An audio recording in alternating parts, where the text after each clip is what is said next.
mind of going, look, fellas, I've done a good job for you. I signed a contract with you, which puts you in a position where you can commercially negotiate a significant compensation fee. I'm going to go to Liverpool, so we can do it the nice way or we can do it the hard way, and I can play silly buggers with the media and say nothing, or I can say, well, I think all of these ducks, all of these sort of ducks that have been lined up in a line already. Yeah. So with that in mind, I don't have a view on whether it's inappropriate. I do think he's taking on a very difficult job. I do think he's you know, it's like following Alex Ferguson into Man United without the same level of achievement, I know. But the omnipotency of Ferguson over Manchester United, the culture of Manchester United, and dragging that rather ragtag and bobtail outfit in 2013 across the line to win the Premier League. Yeah, but you like many yesterday, Samuel, were suggesting that Klopp's final farewell is in danger of petering out. Well, it is. But that is an advantage for Arne Slot that maybe he can capitalise on, because normally when you walk in the door behind someone that's held in such high regard, there is a difficulty to follow that. And maybe Liverpool players are conspiring to make it an easy introduction to Arne Slot by being so bloody awful at the end of the season. Yeah, it's a hard act to follow, by the way. When you might say he's falling away now, but I think Klopp's been absolutely magnificent. To make a fight, we just talked about Man City, haven't we? And you think about when he first went there. I think it was 2015 when he got to the Europa Cup final. 3 finals in 4 years, 2 Champions Leagues, one of them he lost, one he won. Incredible. I know they've only won 1 Premier League, and you could argue, okay, the Premier League, but City have seen them as their main rivals. And Klopp and Pep, they've gone head to head for many years. So, yeah, no doubt. I mean, he's going to be a massive loss. Jurgen Klopp to the Premier League. He is, but I mean, someone will have to fill the shoes sooner than later, and it looks like sooner, and it looks like Slot. And Martin Slot does say last night, I'm having a great time at Feyenoord, but if there's a club like Liverpool, it would be crazy if you didn't find that a great next step in your career. The clubs are in talks, and I'm waiting for that. Fair enough. Yeah, I mean, what we're looking at... It's not being disrespectful. No, the Dutch league is probably the 5th biggest league in Europe, and he's going to the big boys, isn't he? That's a huge club, Liverpool. Of course he's going to be ambitious, but yeah, I think Simon's right. So professionally, it's not necessarily what you want here at Feyenoord. If you're, the big wigs at their club, they just want it to be done. Okay, it'll all happen in good grace, and we'll let you go. That's fine, but just see the job through for us, please. We've still got a season to finish. And also, what you don't want is this gurning, gushing, running towards Liverpool, whilst there's commercial negotiations going on between Feyenoord and Liverpool, because Feyenoord are going to be turning around and saying, we want as much money as we possibly can. They really don't need the manager doing a celebratory lap around their stadium in a Liverpool shirt. Is he doing that? Well, he's making it very clear and very evident, for whatever reason he needs to. And he doesn't need to. This is a conversation that he can have with Liverpool. He can be sitting in front of Liverpool with his new set of lashes, if he gets those done, in Martin's way of thinking. And saying, I'm very enthusiastic to come here. And but the bottom line is, playing it through the media creates a downward pressure on commercial negotiations. But that's the reality of the world that they're in. If you think those commercial negotiations are going to be played out through the media or in private, they'll probably have the same effect. And the fact that he's playing to a gallery of Liverpool saying, what person in their right mind wouldn't want to manage a club of this stature? Yeah. I mean, and he knows the talks are going on, probably today. And as top journalist Marcel van der Kraan told us earlier in the week, it could well be done even by, say, this Saturday. I expect it to be done in the weekend, and my only reservation is it's another manager from Holland who has never played in the Premier League, and that, I've always said, could be a bit of a problem, because you have to know the culture and the atmosphere of English football. And my reservations are really against all that sort of those sort of transfers. Every Dutch manager has struggled so far. Martin, how do you feel about another Dutch coach coming to the Premier League? Arne apparently has got a massive vision for the game. Apparently, reading stuff that Van Basten has said, notable people in the game. I don't know if he's really going. It's quite a step up, Jim, isn't it, going to the Premier League?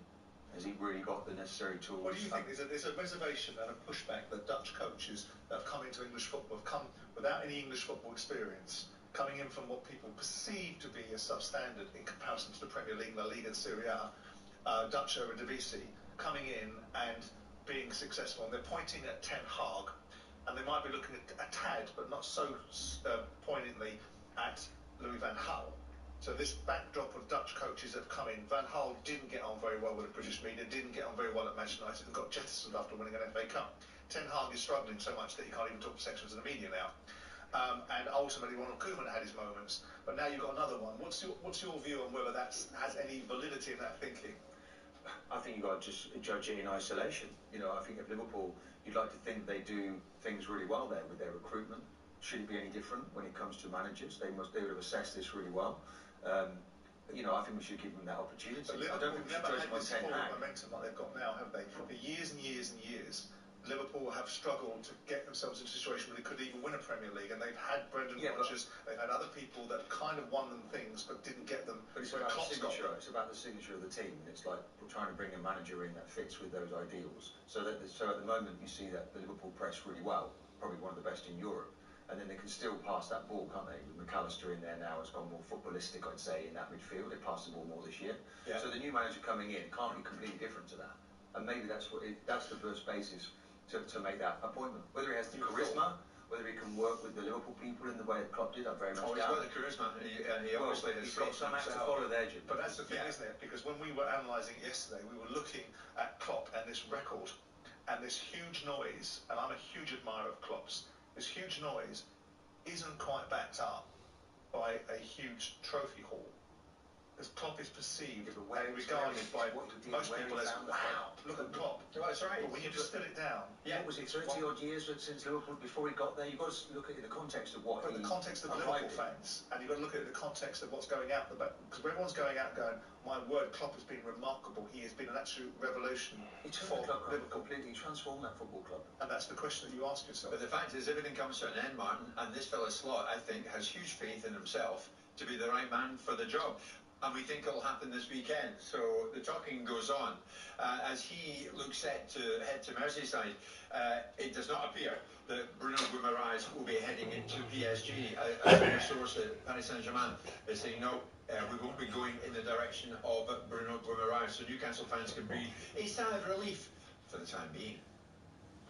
White and Jordan on TalkSport with Selco Builders Warehouse. Get stacks of stock and hundreds of big-name trade brands at selcobw.com. We've got it.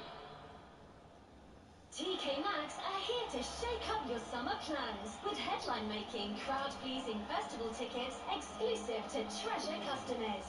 You and 3 friends could be on your way to TK Maxx Presents Scarborough Open Air Theatre. Join our Treasure Rewards programme. Shop with your treasure cards at TK Maxx, HomeSense or tkmaxx.com and you could be a winner.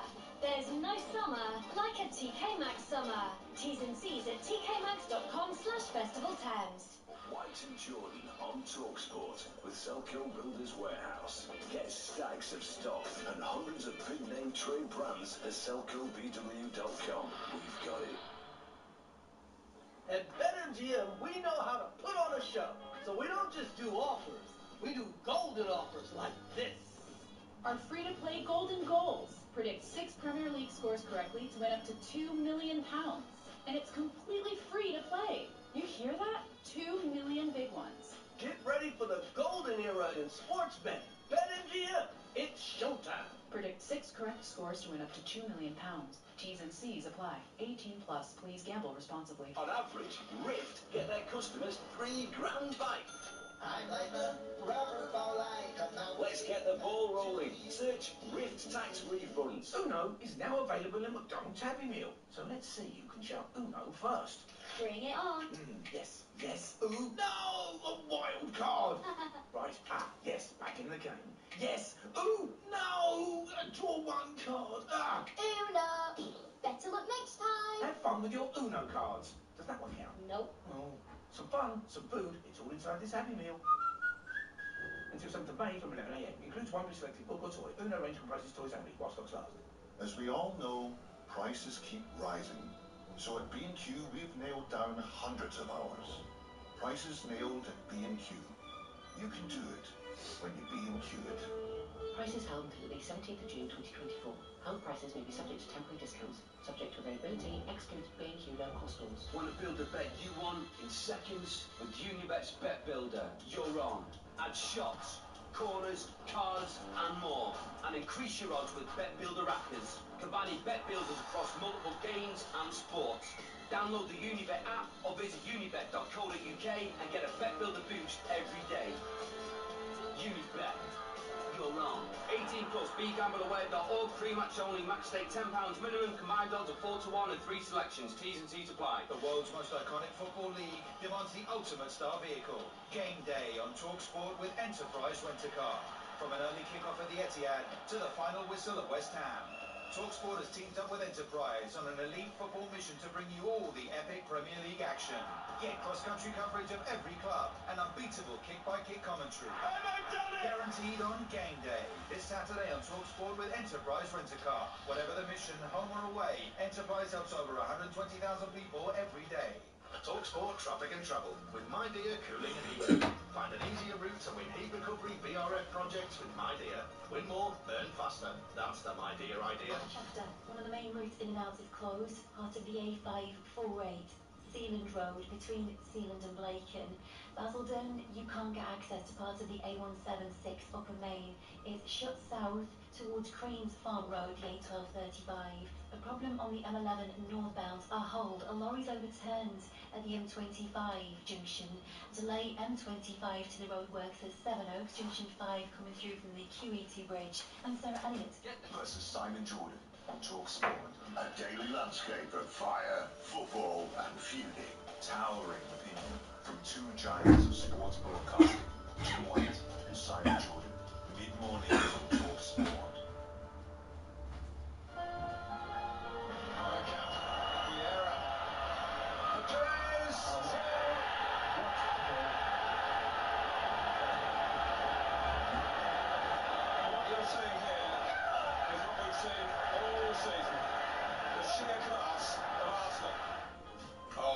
Tyler describing it perfectly. Robert Pires' goal against Tottenham 20 years ago.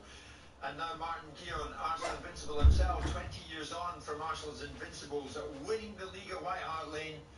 I wonder if history can somewhat repeat itself this weekend. Of course, the two go head-to-head, Tottenham and Arsenal this weekend. What are your thoughts, man? When I heard the commentary there with Tyler's voice and Pires putting it in the back of the net, I saw you having a broad grin. How do you feel when you hear that again? What's your memory of that moment?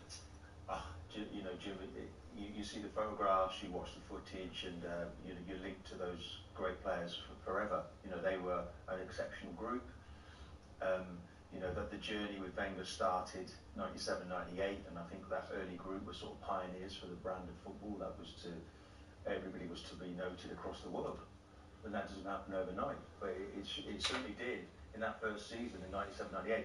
That's a combination then of work over many years.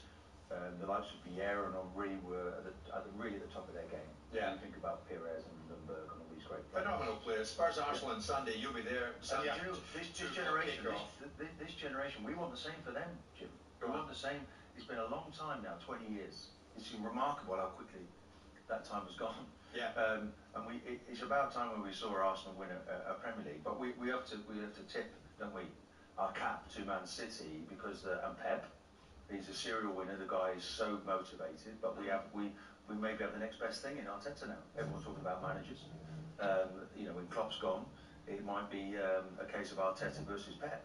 And it's a good job that we have that in the Premier League because everybody seems to be second best to Pep right now. I want to put this out there, Simon. You know just how these two will go at each other this weekend, and they really will. But of course, Arsenal could win the league. They could, you know, at the end of it all, at the upshot, when the final ball of the final game is kicked in the back of the net, Arsenal could yet win this league. Yeah. So what will motivate Tottenham more? The race for top four, or the drive on Sunday to stop their rivals from taking the title? Well, I don't know, in terms of, if you're talking about, which faction are you talking about? Are you talking about the crowd, their motivation? Because that will be evident. Everything Tottenham. If you're talking about Ange Postecoglou, I think he will utilise the energy that's in the club and the rivalry against Arsenal to motivate his players. But I don't think he'll see beyond that. I don't think Tottenham's motivation will be, we can stymie Arsenal's, from a player point of view, can stymie Arsenal's ascent to the Premier League title. I think they'll take the game in isolation and play the moment. And it will be a great game because you've got two sides that play attacking football. And so, I made the comment earlier on about watching Arsenal's title challenge wither on the vine. I don't believe that. I believe Arsenal will most likely beat Spurs on the weekend because I think they're a very good side. But the last time I opened my trap and said that, Aston Villa did a number on them. So that perhaps is a kiss of death. But what I'm looking forward to is a brilliantly competitive game between Arsenal and Tottenham. And those are the kind of games that are neutral, which I am in this instance, wants to go and watch. I mean, the jeopardy is equal, isn't it? So Yeah, when I look back at many times we would go to Spurs, and this is where I target Spurs a little bit here, that so much of their motivation was to stop us from winning something, and that is not really the right motivation, is it? It's for them. It's for them. Hang on, so you accuse me of being arrogant. Isn't that a bit sweeping statement that they would be so caught up with suppressing your achievements rather than managing their own? On what level? On management level? On player level? Player level. We couldn't get involved in that. I mean, when we went there 20 years ago, we were told we weren't allowed to celebrate. Now, when we saw them... What kind of players that we would have been playing against for Tottenham would have had that motivation? Well, that's how it was. You saw the fans, you saw the players. There's a desperation to stop Arsenal. It was always there as an obstacle. At the end of the season, you had to beat Spurs. Wasn't that just a North London rivalry? No. It was just like, okay, it's annoying, isn't it? I imagine it's annoying for Man United fans seeing Man City win now.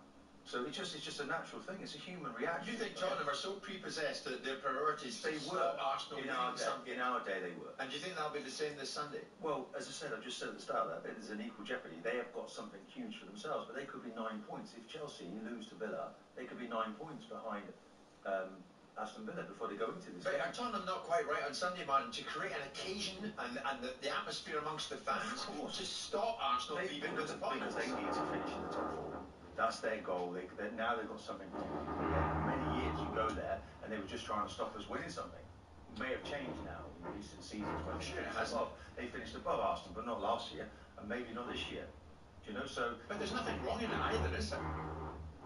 Where I come from, Rangers don't want Celtic to win, and Celtic don't want Rangers to win. What's your ideal? Well, I wanted to win for me and for my club. I didn't want to win to stop someone else winning. Well, that's the question you're asking you, because what you're doing is you're superimposing what you believe Tottenham players are doing, which I find curious. You might be right. You're not telling me who they were, so I can't question it. Redknapp scores a goal from a free kick and runs around like he's won the Premier League. You kidding me about that 20 years ago? Really? Jeremy Redknapp. Yeah. What's wrong with that? Well, it's a bit of an overreaction when we're told we're not even allowed to celebrate for fear of any crowd trouble. But you're in their patch. Yeah, but what, you could tell us we can't celebrate because we won a game of football that we've worked all year for? You kidding me? So, in view of what you're saying then, answer the question, man. What will motivate Tottenham more on Sunday? What will motivate the race for the top 4 or to stop you lot winning the title? Well, it's probably to stop us lot, isn't it? But what it should be is for them to gain the Champions League themselves. Have set out their own agenda. It's about time they did, instead of seeing us. They seem to be happy with finishing. See, that's an arrogance. The arrogance you just accuse Man City fans of having. That's a fact. But I think Tottenham will approach this game. Of course, there's the edge to the North London derby. Of course, they don't wish Arsenal to win the league. But their main motivation and their manager's motivation will be to beat whichever opposition in front of them. And the added spice will be Arsenal. What you're saying is their predominant emotion is to stop Arsenal from achieving something. When was the last time they won anything tangible, Spurs? You tell me. No, so you can say 208. Well, right? League Cup 2008. You ridiculed the League Cup, haven't you? No. You said it's the worthless cup. No, you said that. I said commercially of the 4 tournaments, it was called the worthless cup. So let's go back to 1991. So we're talking 40 years, aren't we? Yes, they haven't won anything. We know that. So we've got pretty well 3-4 generations of Spurs fans who've never really won anything. All they're interested in was finishing above Arsenal. What sort of goal is that? But what's wrong with that? Well, I think it just shows you the difference between the two clubs. They also don't want. How about they wanted to win the Premier League? But Martin, you're pivoting the conversation away from that. We know what I'm saying their motivation is the wrong motivation. The fans' motivation. I'm not talking about the fans. We know what the fans' motivation will in part be, because that's called tribalism. I'm talking about the professional footballers on the pitch, that you're painting a picture that their only motivation is to stop Arsenal from achieving something. It seemed to be like and I that find many that strange. No, it's a fact. If you live in North London, you'd have seen that was the case. That was the order of events. It changed somewhat in recent years when they finished above Arsenal in the Premier League. When you were at Old Trafford on that famous day, what was your overriding emotion at the end? That you left Old Trafford with something, or that Van Nistelrooy missed the pen? Well, if I take you back to 2002, that's the shifting of the power for Arsenal. That's when we climbed the summit. When they were trying to kick us off the pitch back then, we realised, no, we're better than Manchester United. That was a shift in the power. But Manchester United was our biggest rival, okay? Not Spurs. Not Spurs. Yeah. Spurs have come back into the argument now. But you all do it though, Martin. We saw you that day at Old Trafford jumping all over Van Nistelrooy. If Tottenham beat Arsenal on Sunday, what's wrong with a bit of fist pumping at the end? I'm not talking about that. I'm talking about what is the crux of their motivation. As a club and as a fan, what do you want most? Well, and what you're saying is, would I want to be relying on Spurs to beat Man City in the season? No. Tottenham finish 19th would be a success. No, I'm saying I'm not relying. Look, I'm just saying as a football club, set out your own objectives, forget about Arsenal and start. And I think they do. But you're painting a picture of Well, it's interesting to hear. You've got to say that. You'll be sitting in the rich seats. No, I'm not. I'm not going with Daniel. I'm going with someone else. So it has nothing to do with Daniel. It's nothing to do with that. No, I didn't. I got it from Rob Seagull actually. So completely different. Top agent. Indeed. One of the few agents as well actually like. The Arsenal fans are sitting well in their seats, by the way, at the weekend. Martin, you're getting caned. There's one of many messages. Oh, Martin Keown, behave. Your Arsenal arrogance this morning is on another level. Stop being and there's the shape of a fruit. What will motivate Tottenham more? Let's put it out there. Martin's painted his own picture as how he sees it. What do you want to ask him? You do it. You be me. What would they rather see, yeah? You be me. Go on. No, but you do it. You shape it. But you know the fact is, what would I believe, they'd sooner finish above Arsenal. Maybe even sacrifice finishing in the top 4. They certainly wouldn't want to see Arsenal win the league. Spurs fans. Let's put it out there. Spurs fans. All right, players. Spurs fans, to you specifically, what will motivate you more? The race for top 4 or the drive to stop your rivals from taking the title? It's 11 o'clock. White and Jordan on TalkSport with Selco Builders Warehouse. Get stacks of stock and hundreds of big-name trade brands at selcobw.com. We've got it. White and Jordan on TalkSport with Selco Builders Warehouse. With the Selco app, it's now even easier to buy from Selco. Download it for free from the App Store today. At BetMGM, we know how to put on a show. That's why they got me, Chris Rock, to tell you about BetMGM's golden offers. Sign up to BetMGM, bet £10, and get £40 in free bets. We're making every game an occasion. Get ready for the golden era in sports betting. BetMGM. It's showtime. New customers only. Wagering requirements and conditions apply. 18+. Please gamble responsibly. That's not simple. That's not simple. Now that's simple. Hastings Direct Car Insurance is simple, because when life is this complicated, finding a great deal shouldn't be. Great cover, great price, and a great app makes us one of the UK's top choices when comparing car insurance online. Hastings Direct. Simplicity is the best policy. For verification, see hastingsdirect.com/verify. With Now, you can stream all the drama of the Premier League instantly and without a contract. Absolutely brilliant. This Sunday, 2 of the title contenders are in action as Tottenham take on Arsenal in the North London derby before Nottingham Forest face Man City at the City Ground. Can you believe it? Get all Sky Sports channels for a day or a whole month with a Now Sports membership. Stream the race for the title live this Sunday from 2 p.m. Head to nowtv.com. 18+, Sky Sports content streamed via internet. Full terms apply. Calling all savvy shoppers. It's Lidl's Pick of the Week with juicy discounts of up to 30%. Like a pack of raspberries for just $1.19. A plump aubergines just 65p each. Or a bag of rocket for only 49p. Get these and more offers in store now. Now that's big on quality and always little on price. Limited offer subject to availability, GB only. Looking for the right gift for the car lover in your life? Well, building the perfect present is like building the perfect car. You just need the right parts. MyMotorworld.com makes it easy with our gift builder. Choose from over 50 products from our car care range and a car. And you'll even get a special video message from me, Mike Brewer. With free delivery, give them something they really love. Search My Motorworld Gift Builder online. MyMotorworld.com. This weekend, winter is coming. A Sunday edition with Henry Winter and Sean Custis on TalkSport in partnership with Gamcare. Morning, Henry. What's catching your eye this morning? Join 2 of the UK's most formidable football writers for an in-depth exploration of the real stories behind the week's back page headline. This is the type of story which I love because it pertains to all The sports. Sunday edition this Sunday morning from 9 on TalkSport in partnership with Gamcare. Confidential support for those affected by gambling harms. Visit gamcare.org.uk/learn. On 1089 and 1053 medium wave. on your mobile and on your smart speaker. Talk Sport. Talk Sport. With Lookers. Choose from 30 manufacturers and over 6,000 vehicles online. New or used, small or grande, we've got something for every taste. Good morning, I'm Steve Forbes. Pep Guardiola says there will still be plenty of twists and turns this season, despite City edging closer to another title.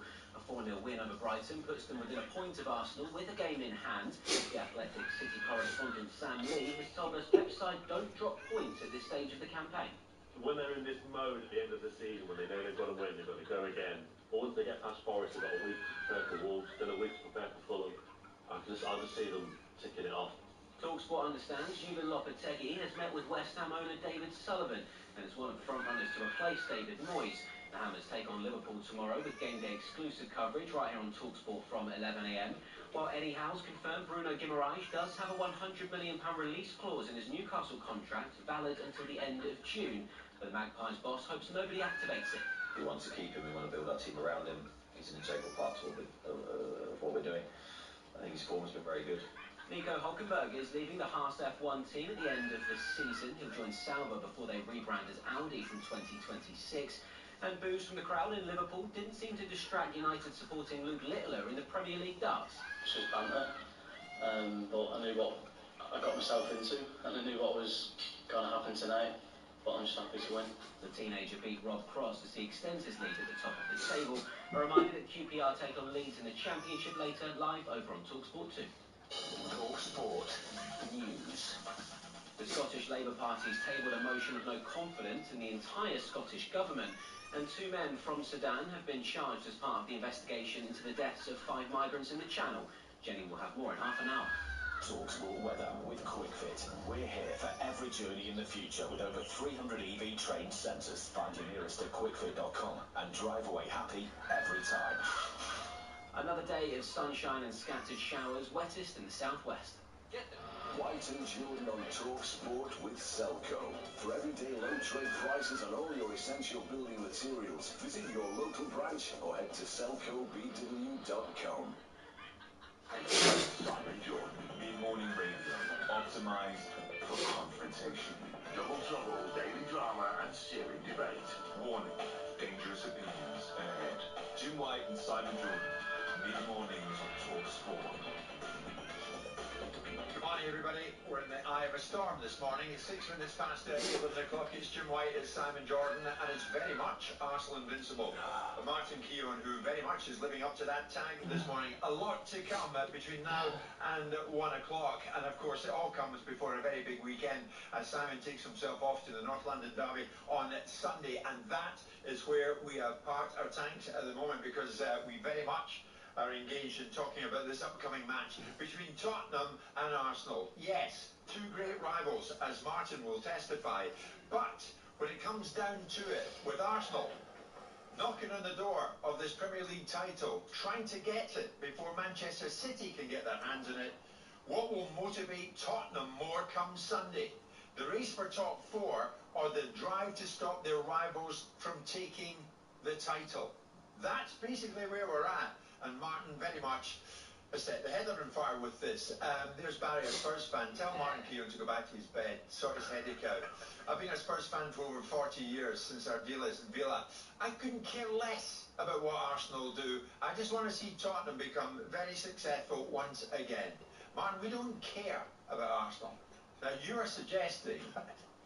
That is not the norm, what I hear from Spurs fans. But anyway, yeah, carry on, Jim. And you're also saying that in the past, it's your experience that certain Tottenham players very much wanted to stop Arsenal from beating them, and that was top of their list of priorities, no matter whatever else you read into it. I've been in both scenarios, as the Americanization of Simon wants to say that word. I've been in both situations. So listen, so it's like, so I've been there when Spurs... I'd love to see.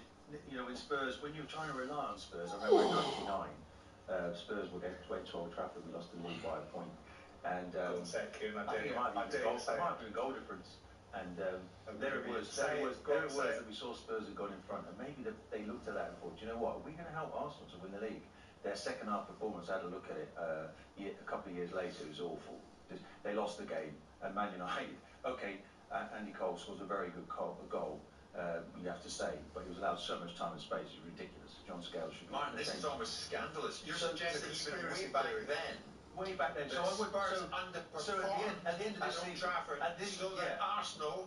We've got that situation coming up, haven't we? So we're going to be relying on Arsenal in the last week of the season. Everyone's going to say, with the workload for Man City, it's ridiculous. But it's supposed to be completely out of it by then. They're 9 points behind this weekend, potentially, if it is that Chelsea don't do the good things against Villa.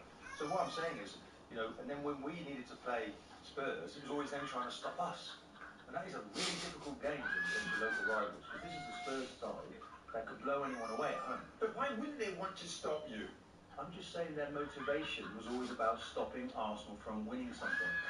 How about having your own set of ideals, your own goals, setting your own targets? And you think that's still the primary motivation? It is, and it is, Jim. While you look at how many years these fans have been without a trophy. 1991 was the last time we could say it was you almost said as if you feel sorry for them. Well, we're looking at nearly 40 years these fans have had. It kills them every time Arsenal win a game. I've been around I have Spurs fans, and they say, look, it's ridiculous. Arsenal keep winning. When they were on that 11-game run, I was bumping into Spurs fans saying, I said, well, look, you're doing okay yourself. Basically, forget about Arsenal us. What's your motivation? Arsenal live rent-free in Tottenham fans and Tottenham managers and Tottenham owners and something Tottenham like players' that, minds. Okay. Martin, many people disagreeing with you. Of course they are. Tottenham fans coming out in force. Martin Keown's having a Kevin Keegan-type meltdown this morning. There's another one from Darren. Jim, it's all about winning. Is Martin the new Victor Meldrew? Paul's a Tottenham fan. Paul, you're listening to this. I'm sure you are. What's your take on what Martin is saying? That you lot, your big priority is that Arsenal don't win the title. It doesn't matter where Tottenham finish. It's that you lot stop Arsenal. Is he right? I mean, to a certain degree, of course, we will, as Keegan said, we'll love it if we beat them on Sunday. They've always sang, you know, we won the league at White Hart Lane. So hopefully come Monday, they could have lost it at our ground as well. But I actually wanted to take Keown up on what he was saying about Brighton earlier. Oh, yeah. Why not? Keown, what's your surname, Paul? Martin. Thank you, Paul. Yes, in terms of you saying that they were arrogant, and I thought this is coming from the same team that sing North London Forever and only moved there in 1913. It's the same team that have a pet dog called Win.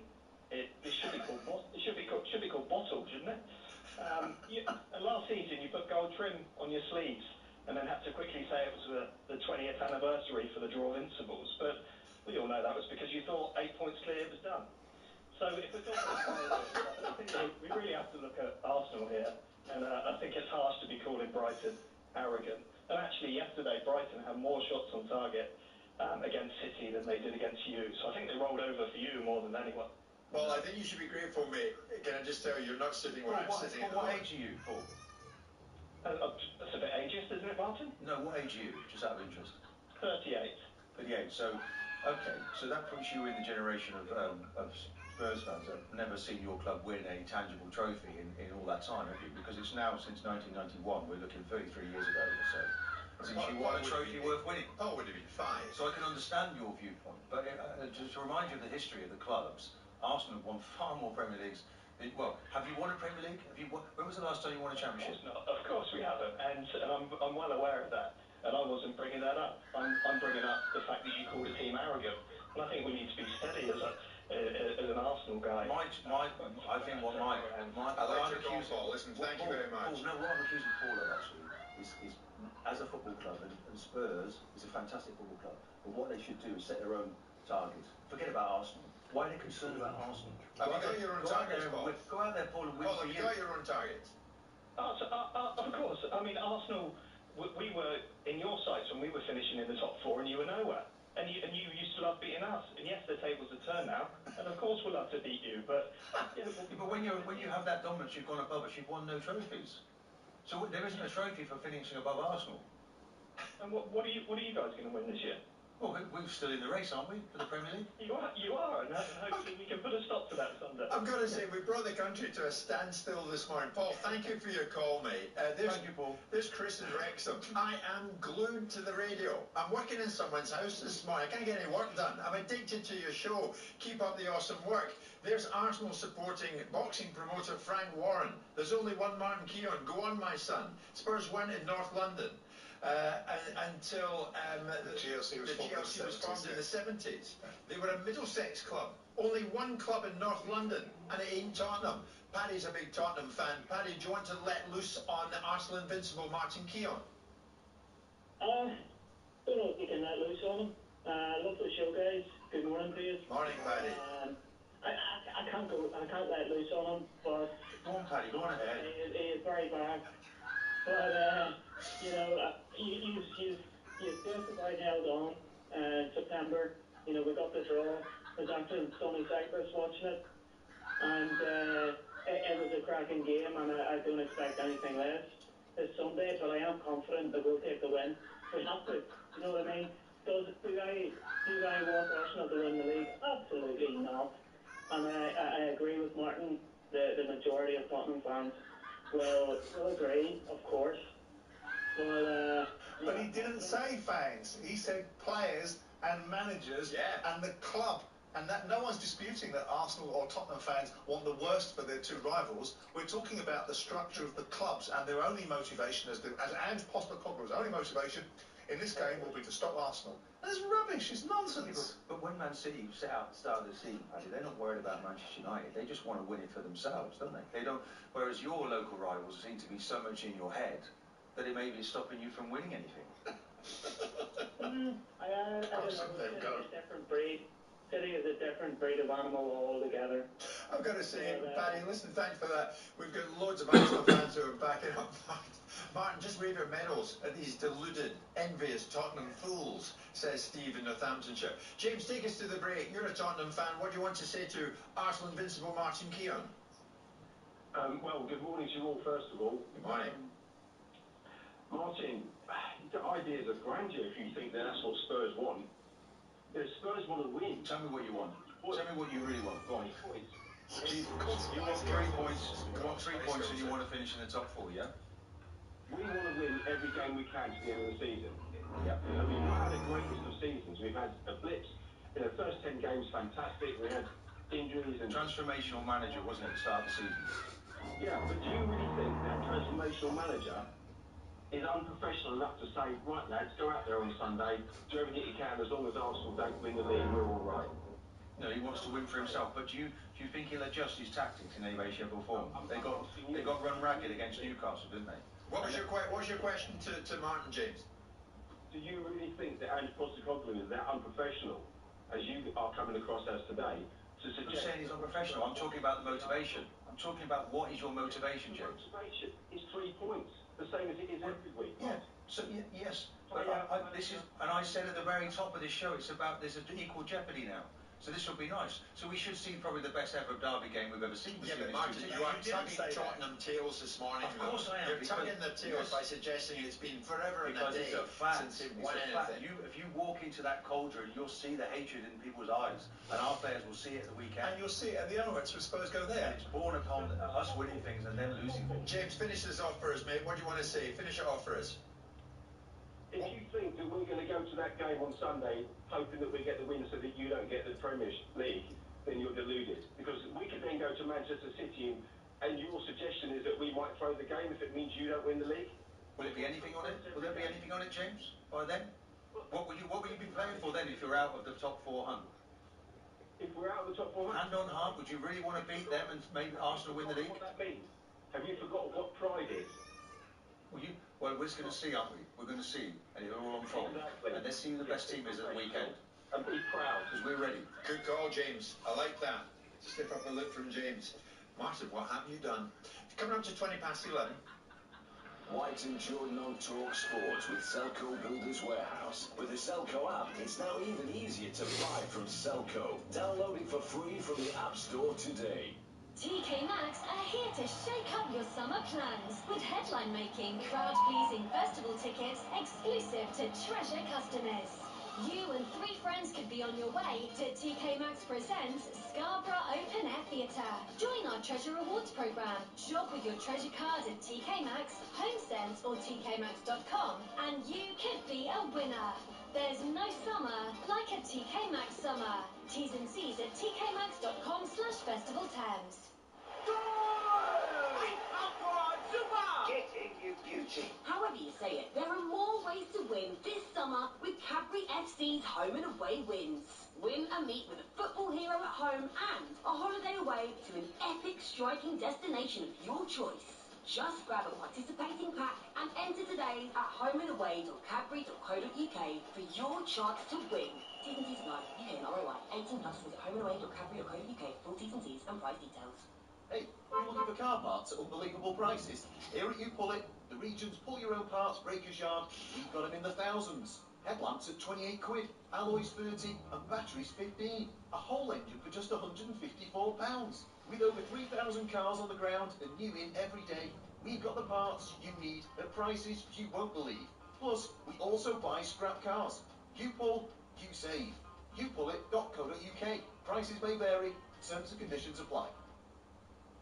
Meet John. Hello. It's Friday night and he's just dented his partner's new car. Now he's wondering if he can make a claim before she gets back home on Monday.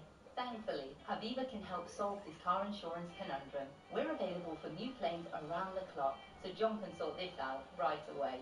Breaking the news is up to him though. Darling? Helping solve your car insurance puzzle? It takes Aviva. Get a quote today at aviva.co.uk. Spring clean with top brand products like Car Gods, Teacups, Brembo, Castrol and Quinton Hazel. For discounts on thousands of your motor essentials and free delivery when you spend over 25 quid. Order now at mymotorworld.com. mymotorworld.com. That's not simple. That's not simple. Now that's simple. Hastings Direct Car Insurance is simple, because when life is this complicated, finding a great deal shouldn't be. Great cover, great price, and a great app makes us one of the UK's top choices when comparing car insurance online. Hastings Direct. Simplicity is the best policy. For verification, see hastingsdirect.com/verify. Have you tried the improved McDonald's burgers? Just a little bit more.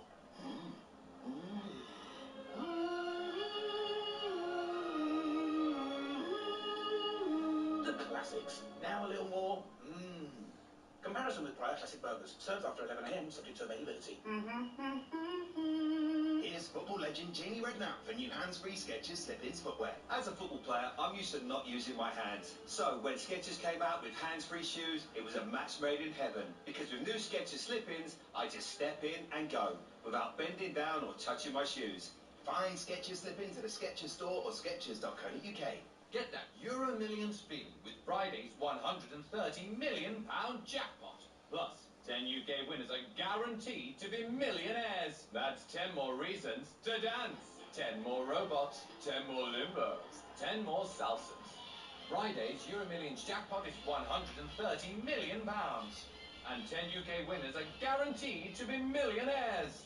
Euro Millions from the National Lottery. Play on app. Estimated jackpot. Account terms, rules and procedures apply. Players must be 18 or over. Talksport Traffic and Travel with My Dear Cooling and Heating. Find an easier route to win air conditioning split system projects with My Dear. Win more, earn faster. That's the My Dear idea. On the Edinburgh bypass, there is still a delay heading through from Whitecraig towards Dalkeith. Dumfries and Galloway, congestion at Killeen where you're taking your turn on the A75, but really quite heavy going towards the centre at the Bloomfield roundabout. The A1 at Wembridge is congested in the roadworks. That's between the M62 Pontefract and the Doncaster bypass. The M11, an overturned lorry going north of the M25. There's a hole here, edging back from Brentwood. I'm Sarah Elliott. Championship football on Talksport 2. Oh, he scored! QPR versus Leeds. Coverage from 7, kick-off 8 p.m. Hits it off the post! Friday night. Sharp shooting radio on Talksport 2. Oh, that's magnificent! Well, we pride ourselves on audience reaction, and this morning we've gone right through the Richter scale, I have to say, quite unbelievable. Mr. Martin Keown, Arsenal Invincible, is alongside Simon and myself this morning. It's the North London derby on Sunday. It's Tottenham against Arsenal, and the man to my right, not Martin, but Simon, will be heading to that match on the day at the Tottenham Hotspur Stadium. But Martin well and truly has put the cat amongst the pigeons this morning, because it's your belief, Martin, that Tottenham, having such a trophy drought, have got it in their heads, certainly fans have, but maybe players too, that it's more important to stop Arsenal winning the title than it is for them to get a top 4 finish. You firmly believe that? Yeah, and nobody has actually disputed that. All the Spurs fans are calling in and agreeing with me. Arsenal is such a monster in their minds that that's become their motivation. We just had a gentleman there, Ringers, said I have to agree. But that is, we don't want to see Arsenal win anything. Maybe now they just go and win for themselves. Let's see what happens at the weekend. I think it could be one of the best North London derbies that we ever see, because the way that they play Spurs with this high line, we saw actually how Newcastle last time out, but incidentally, they've sat and watched Arsenal play, was it 4 times now since they last kicked the ball? So they're nice and fresh, they're ready to go, fans haven't seen a game either of any sort, so let's see, because I think Arsenal now are in fantastic form right now. Okay, just as you finish that sentence, I'm looking at one of many messages coming in. Martin Keown's the best contributor on your show, but he's totally lost the plot this morning. Emotion has clouded his judgment and professionalism. Like an earlier caller, he's having a Kevin Keegan moment. What we need, P.S. Bitter Spurs fan, yeah? is a prominent Arsenal fan to back up what Martin is saying. Martin is basically saying that all the Tottenham fans, and certainly some of the Tottenham players, would prefer just to stop Arsenal in their tracks and beat them on Sunday. Not because they're looking at the race for the top 4 that they're in themselves. They just do not want Arsenal to win the title. Arsenal season ticket holder and top boxing promoter Frank Warren joins us live. Frank, you listen to all this? I absolutely agree with everything Martin says. No question. No question. Good morning, Frank. No question. Morning, Mark.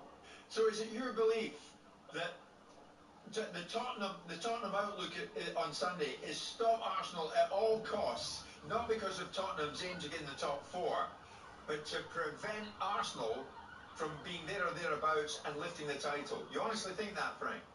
I do. It's been their ambitions for the last 30 odd years since they last won anything. They've been in our tail string since. Do you also contest the fact that Tottenham are a legitimate North London club? Well, listen, I'm an old geezer. When I was born, and when I was a kid, they were in Middlesex. They weren't in North London. They keep talking about us coming over from Woolwich Arsenal in 1913. They didn't get into North London until the 70s. What kind of game are we going to see, do you think, on Sunday then? And can you only see one winner, Frank? Well, I'll thank you. I think it's going to be a real tough game. I think it's going to be very competitive. And we see what happened with Everton and Liverpool. Everything's all edgy at the moment, especially after that win last night. Man City looked brilliant, didn't they? You're going to see a slugfest. Yeah, well, it's a shame we're reliant on Man City getting beat now when when sort of over the Christmas we had those couple of good wins. It was there for us to win. I think Emery, Aston Villa, 6 points taken off us. If you look at what he's done it very quietly with a lot of dignity, but he was desperate to beat Arsenal. Yeah. We need to find a way to beat Villa next time round. Listen, Frank, with Simon sitting right beside me, we're keen to know you're busier than ever. How's Tyson as the build-up continues to Usyk? Well, we're very busy at the moment. We've got lots on, and obviously we've got the big fight coming on the 18th of May, the big unification fight. Spoke to Tyson last night, and he's in great shape, and I think we're going to see the 4 belts coming home to the UK. I saw him the other day, Frank, speaking, and I think it was he was talking about the fight, obviously, with Usyk, and talking about the fight that Usyk was a cruiserweight and couldn't get up to be a good big one. But I also liked the way he was speaking in terms of this looks more like the Tyson Fury that I've seen previously prepare for big fights. In terms of he's very relaxed, he's very confident. confident, he's very self-assured, there's no real edge, he's not worried about who doesn't like his opinion and so on and so forth. And that, to me, tells me there's a happy fighter and ready to go. And that, to me, for Usyk, should spell trouble. Well, I think he's in trouble. Look, he's jumping out of his skin at the moment. You know, he got that terrible cut, which was at the end of his sparring. He was very fit by then, so he had a couple of weeks out. He's back into training camp, and he obviously don't want to peak too soon now. But he's not had to lose weight or anything in his camp. He's had great sparring, you know, on the previous camp, and I'm telling you, he's jumping out of his skin. He looks so well. He looks really good, and I really do fancy him to stop him. What's happening? I mean, obviously we've got Daniel Dubois fighting Filip Hrgović for what will be the vacant IBF. Is that right, Frank? Not yet. It depends what happens on the after the 18th. Everything will be determined after the outcome of that fight. Okay. So if it were, just ruminate for a second. I know there's a bit of hypothesis going on here. If it were for the IBF belt and Daniel were to win it, do you see in the immediate horizon Daniel Dubois fighting someone like Fury or even Anthony Joshua? I would love to see a fight like that. I mean, you know, it'd be great. You know, Daniel's fighting Hrgović, he beats him. I mean, what a great fight that would be. You know, Daniel against Joshua, an all British affair. That'd be a cracking fight. Two big punches. Can I ask you, Frank, how disappointed you are with Anthony Yard? How disappointed? I'm disappointed how it is at the moment. Look, listen, I've been around long enough to. That's part of the game. I mean, I sort of. Why does it manifest itself? Why does it manifest itself, Frank? I'll tell you truthfully, I just feel he's being badly advised, and I think it'll be one of those things in a few years' time. He'll look back and say, I wish that never happened. There's no need for it to happen.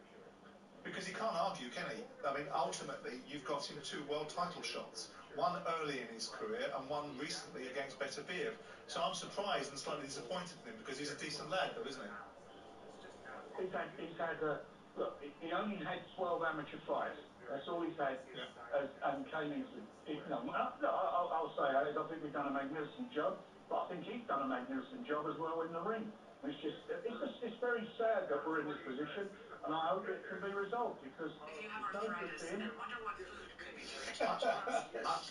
Well, again, Frank, it's interesting to see what goes on there because there's lots of good fights in the light heavyweight. Just wanted to make sure that you're okay because it must be difficult for you carrying all those Riels around with you and dirhams these days. Oh, it's okay now. I've got 2 fellas behind me. Are you managing all right, mate? No, they got a wheel. One's got a wheelbarrow, and the other one's got 2 suitcases. Fantastic. Good, Frank. Thank you so much for joining us, Frank. Frank Warren. Thank you, Frank. Of course, the promoter of Tyson Fury, amongst others. What's the situation with Anthony Yard? For the listeners who don't know. Anthony Yard is under contract with Frank Warren and has decided that he's no longer wishing to be under contract with Frank Warren and looking to break away from his contract. Frank is insisting that he's still under contract, and so Anthony, after all the achievements that he's had with Frank, and you can't deny the fact that Frank's taken him in the right direction and given him big opportunities, is now suggesting that he no longer has any obligations to Frank. And so as a result of that, Frank's saying, well, I think you do, my old son, under contract, and that's why I was referring to. I see. Frank Warren joining us here and joining forces with one Martin Keown. The objectivity crowd. Yes, exactly. A bit of pushback on Tottenham and Tottenham's real intentions. Martin just thinks they're out to stop Arsenal from winning a title, no matter what. It's 11:30. White and Jordan on Talk Sport with Selco. For the latest special offers, pick up this month's real deals in branch or view online at selcobw.com. White and Jordan on Talk Sport with Selco. For the latest special offers, pick up this month's real deals in branch or view online at selcobw.com. I love a bet builder. I just love having a choice. I like betting in play because I like seeing where the game's going. I'll just put on any goal scorer because I know something's going to happen. You can now bet in play with Betfred's Bet Builder. So once a game has started, you can choose 2 or more selections to create your own unique bet. Bet in play with Betfred's Bet Builder. Available in Betfred shops. Selected matches only. Maximum stakes apply. Markets made available at Betfred's discretion. T&Cs apply. 18+ begambleaware.org. With Now, you can stream all the drama of the Premier League instantly and without a contract. Absolutely brilliant. This Sunday, 2 of the title contenders are in action as Tottenham take on Arsenal in the North London derby before Nottingham Forest face Man City at the City Ground. Get all Sky Sports channels for a day or a whole month with a Now Sports membership. the race for the title. Live this Sunday from 2 p.m. Head to nowtv.com. 18 plus. Sky Sports content streamed via internet. Full terms apply. Play Set for Life, and you could.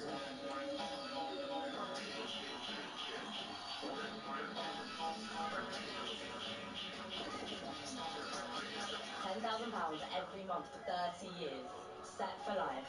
Play now on the National Lottery app. Terms, rules and procedures apply. Players must be 18 or over. 5 minutes and you're done. You can do your own simple haircut in 5 minutes or less with innovative Beast Clipper from Skull Shaver. No more driving, waiting and paying every time you cut your hair. None of that. Skull Shaver products have over 100,000 5-star reviews worldwide and 30 days money-back guarantee. 5 minutes and you're done. The Beast Clipper at skullshaver.co.uk can do it. Skull Shaver, the time saver. At NFU Mutual, we offer quality insurance for businesses of all sizes. Our experts understand the challenges you face, so we've developed quality insurance products to offer extensive business cover. It's no wonder over 95% of our business customers renew each year. For top quality business insurance, search NFU Mutual Business Insurance. NFU Mutual, closer to your business and closer to what matters. Catch something big at your local Admiral Slots Casino, because Big Bass Bonanza can now be played on the high street. Ditch your phone's small screen and bad internet connection and upgrade your gaming experience at Admiral Slots today. Hook some big free spin bonuses and play for up to £500 jackpot at your nearest Admiral Slots Casino. If you're ready to play, spin safe at Admiral Slots, where our friendly team are on hand to help you play responsibly and stay within your limits. Visit admiralslots.co.uk for more. Over 18s only. Please gamble responsibly. On 1089 and 1053 medium wave. Online, on your mobile and on your smart speaker. Talk Sport. Talk Sport. News. With your 11:30 headlines, I'm Jenny Barsby. The Labour Party in Scotland's tabled a motion of no confidence in the entire Scottish Government. First Minister Humza Yousaf was already facing a confidence vote after ending the SNP's coalition with the Green Party yesterday. But Scottish Labour says that doesn't go far enough. The political broadcaster Andrew Neil told Times Radio it's pretty much over for Mr Yousaf. He could be gone before today is out, he could be gone over the weekend, or he could be gone sometime next week or sometime in May. We don't know exactly when, but he will be gone. A 13-year-old girl accused of stabbing 2 teachers and a pupil at a school in Carmarthenshire has appeared in court. The teenager, who can't be named because of her age, is accused of attempted murder. She's been remanded in youth custody ahead of her next court appearance in May. Elsewhere, a former parliamentary researcher has been ordered not to contact MPs after being charged with spying for China. It's alleged Christopher Cash and co-defendant Christopher Berry obtained, recorded and published information that could be useful to an enemy. They've been released on conditional bail ahead of a court appearance next month. And one of Britain's biggest double glazing suppliers has gone into administration. Everest employs 350 people. Attempts are now being made to find a buyer. Talk Sport with Bostik. If you're looking for a professional grade sealant that offers technologically advanced performance, choose Bostik Pro Sealants. Eddie Howe says he hopes Bruno Guimaraes stays at Newcastle, but revealed the midfielder's £100 million release clause. And Nico Hülkenberg is moving from Haas to Sauber from the next Formula One season. Steve will have all those details at 12. First kick of the weekend is Game Day Breakfast. Tomorrow morning from 6 on Talk Sport with Tony Cascarino and Natalie Sawyer. First live football, fixture talk and full flavour fan feed. With big game previews. Big name exclusives. And qualifying comment from the nation's destination dawn chorus of Cascarino and Sawyer. Unequivocal, qualified comment and concentrated club talk. And everything you need to set up your Saturday. Pitch perfect and ready to play. Game Day Breakfast, tomorrow morning from 6 on Talk Sport.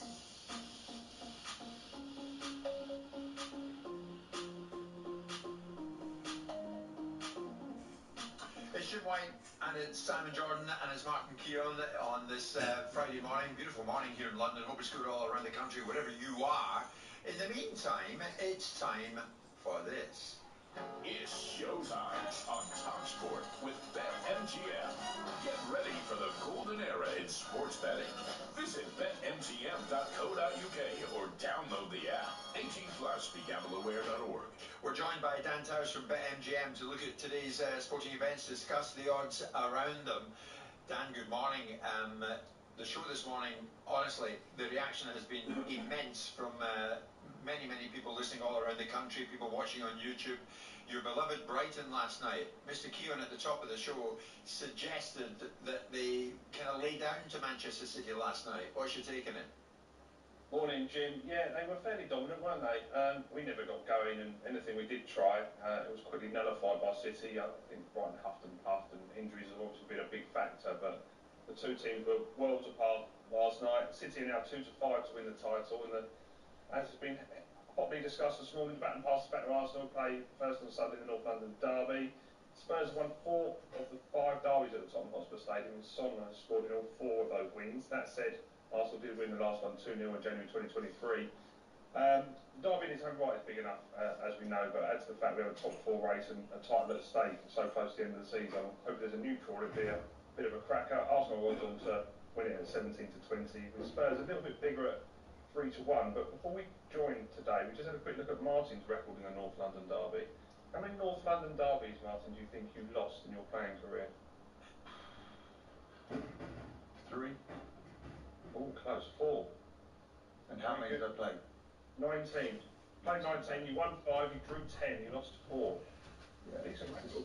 I'm disappointed with that, to be fair. So it wasn't that big a deal, was it, ultimately? Why? Because you didn't win that. You only won 1 more than Spurs won.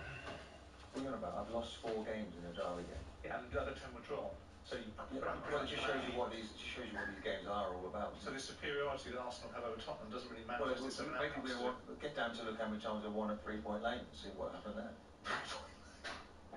3-point lane.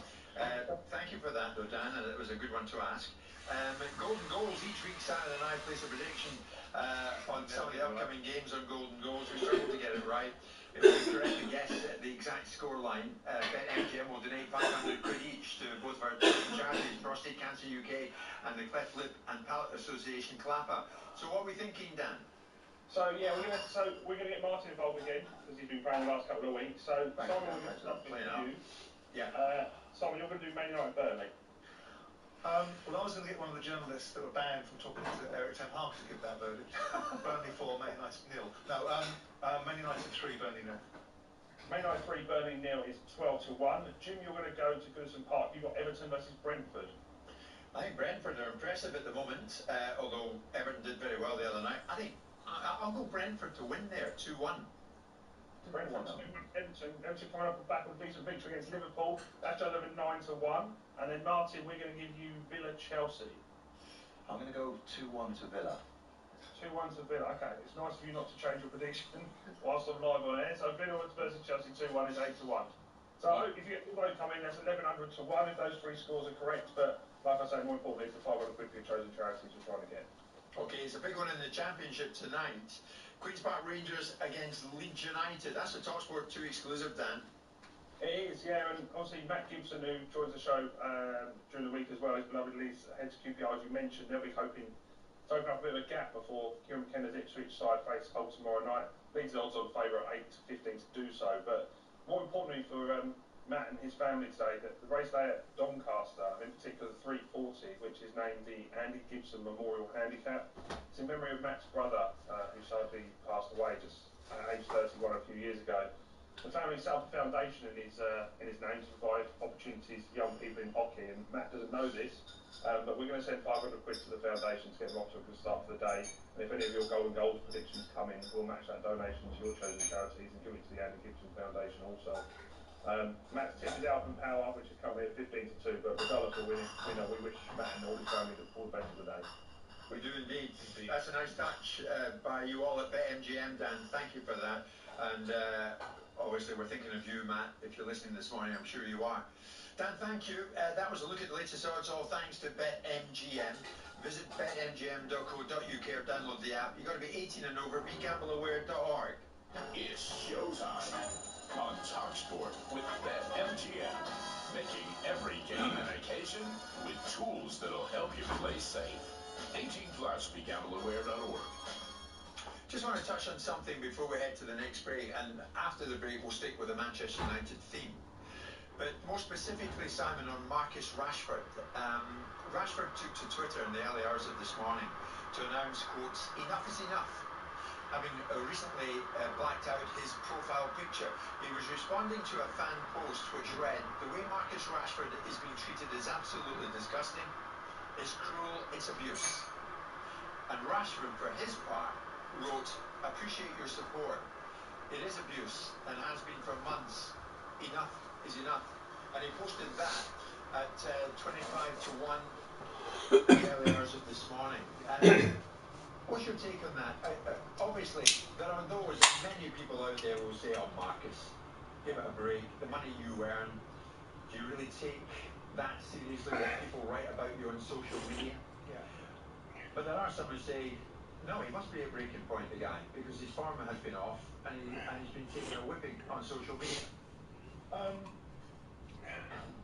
For me, it's a difficult one because, first of all, I don't know why he'd be tweeting at 20 to 1 on a Thursday morning, on a Friday morning when he's got a game on the weekend. And Thursday night's sacrosanct in terms of not being out or being fit for purpose when you play on the weekend. He's entitled to his opinion. He's entitled to say, "I don't want to listen to this abuse," which of course he doesn't have to. He doesn't have to plug into social media and pay attention to a bunch of people that he doesn't know. And then people turning around and saying, "Protect someone's mental health."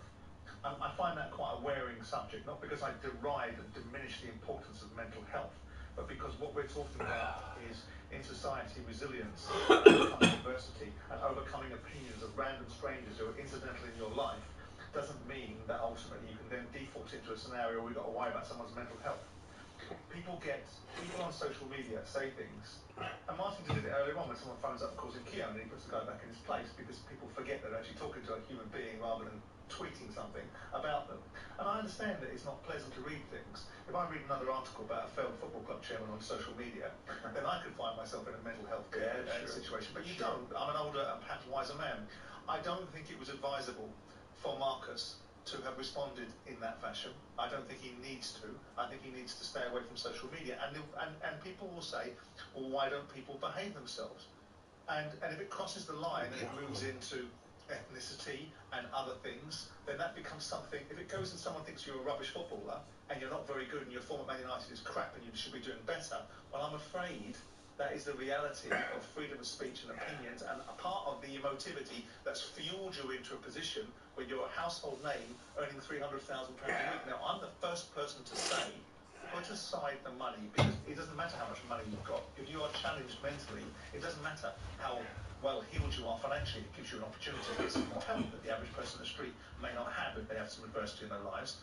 But people calling you names whilst playing the most brilliant sports and being made a hero by your own fan base and a villain by other people's fan bases, to me is something you have to overcome. And the characteristics of young people worry me, where they worry about random individuals on social media that will have the courage to say it to their face, and then worry about it to the point where you can use it as perhaps something to hide behind when your failings are legitimate in other areas. It's difficult though, isn't it, to stand by and not defend yourself, Simon, when it's coming in from all quarters. I mean, I personally would be, you have to build a wall around yourself to protect yourself. And you shouldn't really be engaging with these Defend yourself against whose valid opinion? Supporters. I mean, he's in the biggest club in the world, arguably the biggest club in the world, debatably.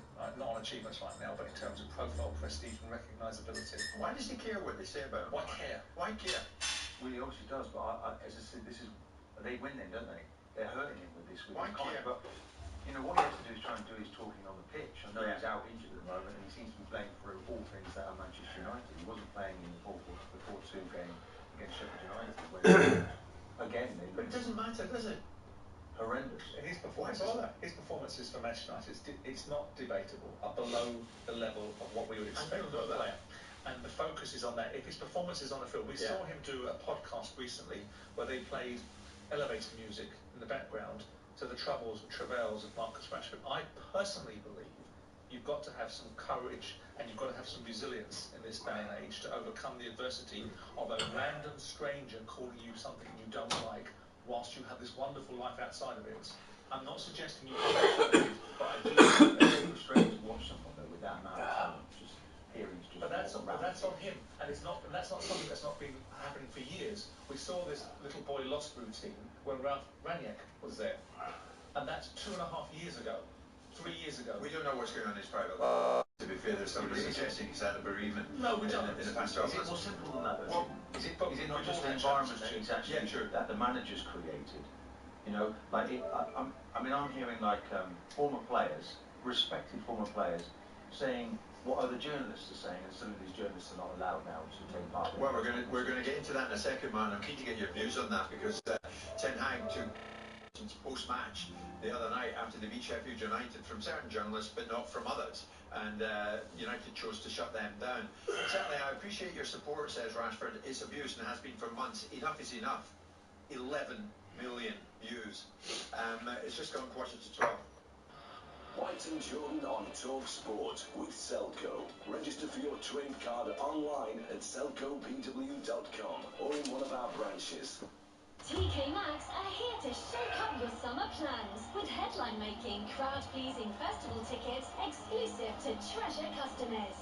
You and 3 friends could be on your way to TK Maxx Presents Scarborough Open Air Theatre. Join our Treasure Rewards programme. Shop with your treasure card at TK Maxx, HomeSense or tkmaxx.com and you could be a winner. There's no summer like a TK Maxx summer. T's and C's at tkmaxx.com/festival terms.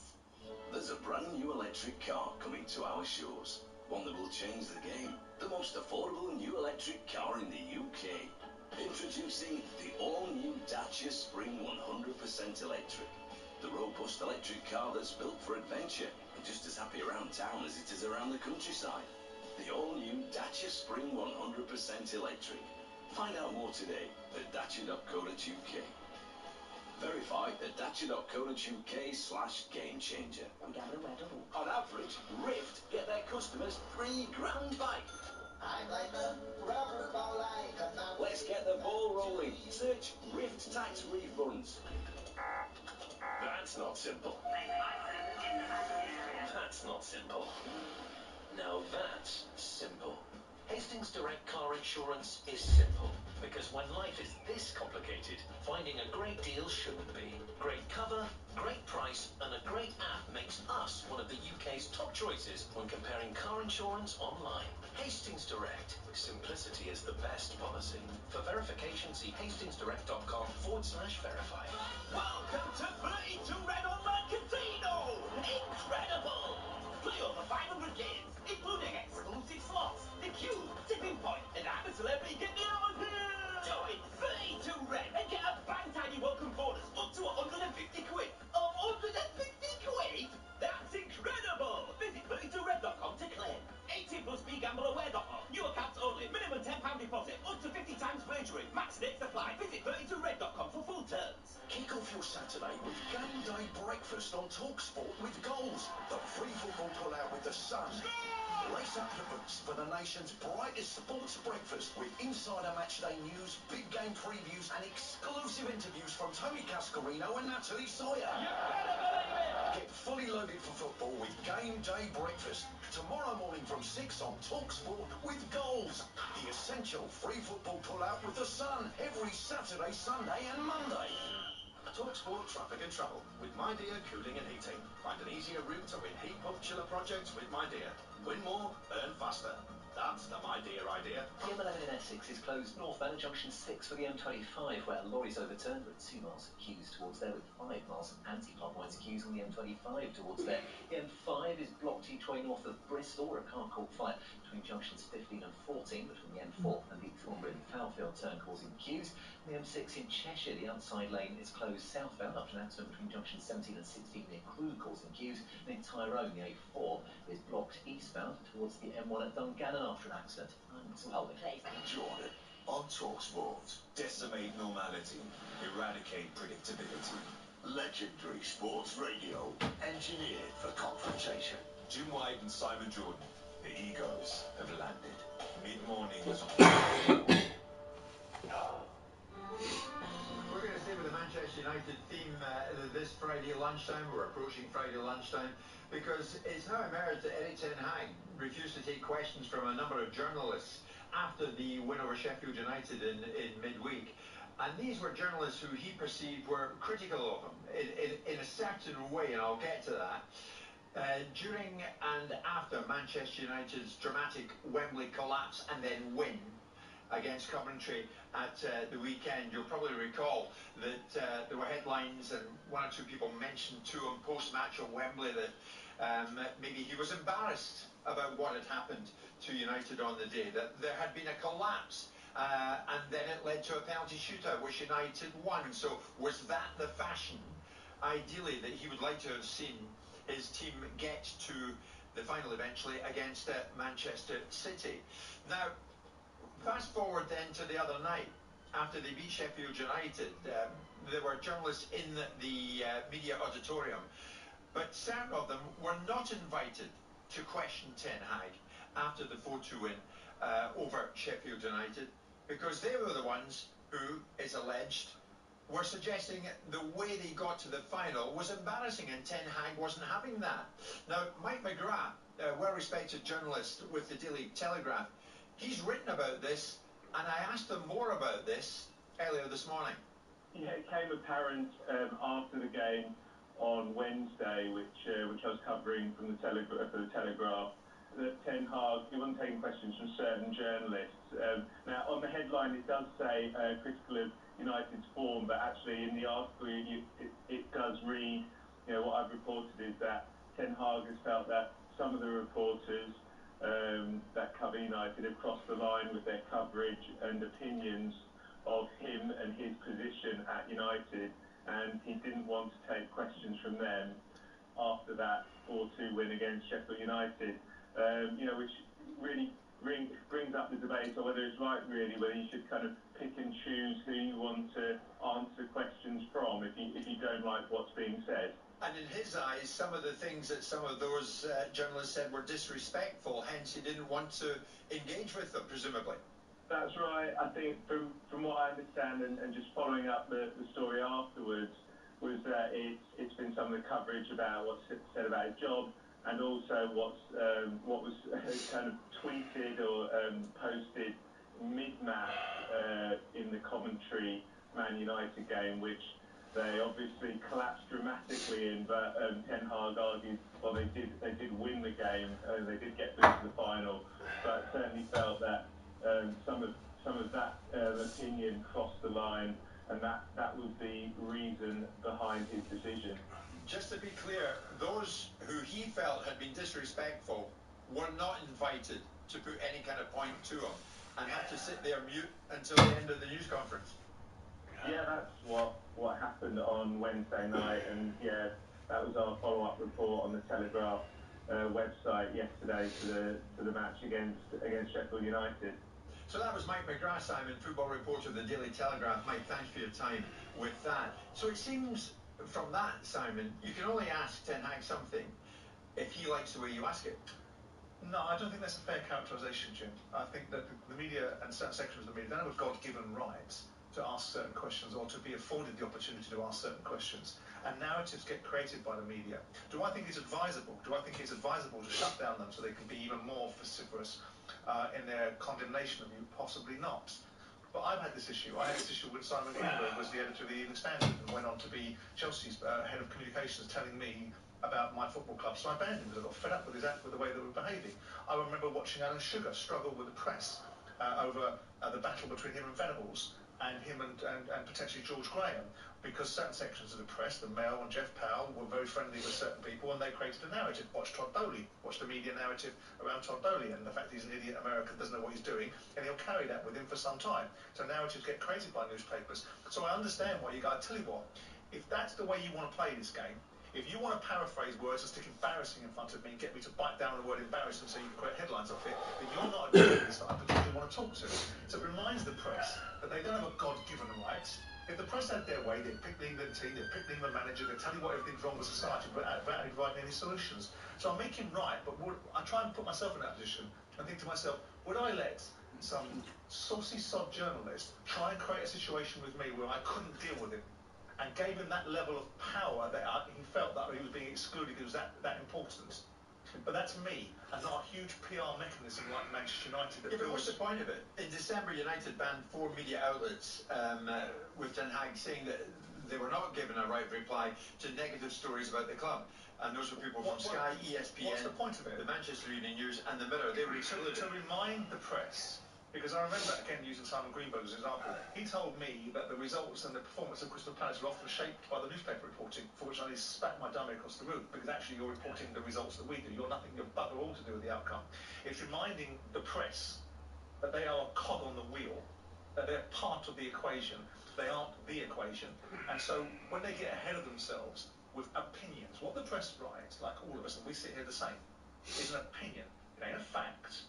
And so if you don't want to deal with a certain section of the press because you don't want to, you don't have to explain it to them. They're there by consent, not by right. So I don't blame them for doing it because I think that they crossed the line. I do think they crossed the line by trying to force a narrative into Ten Hag's mouth about the embarrassment he must have felt about that performance. Because the moment he cops to that, the back page of the newspapers would be Manchester United manager says players are embarrassing. But all it says is, I don't think it was embarrassing. We've got to a final. Could I speak here? And I think he probably did, didn't he? Yeah. Would it? I mean, I can't quite understand. Wasn't it embarrassing though what happened in the game against Coventry?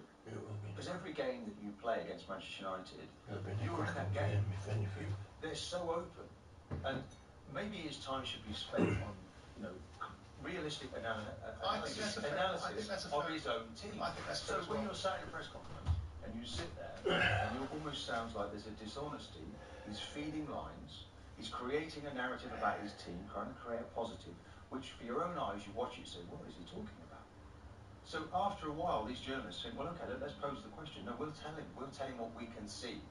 And it ain't good enough. It's disappointing. It's embarrassing. And of course now he throws people out. So those that can see the picture, those that can see what's really there and what isn't there that you're trying to pretend, get thrown out of the press. For me, that's poor. And that's an alternative view, and I understand the validity of that as well. But with the greatest respect in the world, the newspapers aren't trying to serve an interest that's motivated by anything other than creating headlines and opportunities. That's their job. And I understand that, and that's the dichotomy that we have to deal with, which is the challenges of what newspapers sell, because if it bleeds, it leads, right? So we don't want good news. You asked John Terry some questions this week, some of which he maybe didn't fancy, but you still asked them anyway. Why did you do that? Because it was the right thing to do. Yes, but I didn't try and frame it in a certain way to elicit a response that was ultimately based upon my motivation. Ten Hag's a big boy. And I understand that, and that's why I'm balancing the point between my view. I would have taken the bait, and I would have gone after these journalists like Nigel Pearson did years ago, when he basically said to a bunch of journalists, get your ostrich heads out of the ground, you don't know what you're talking about. And then the media have got the pen. Once they've got the pen, they've got the sword, right? And ultimately they can put you to it. So you can't win.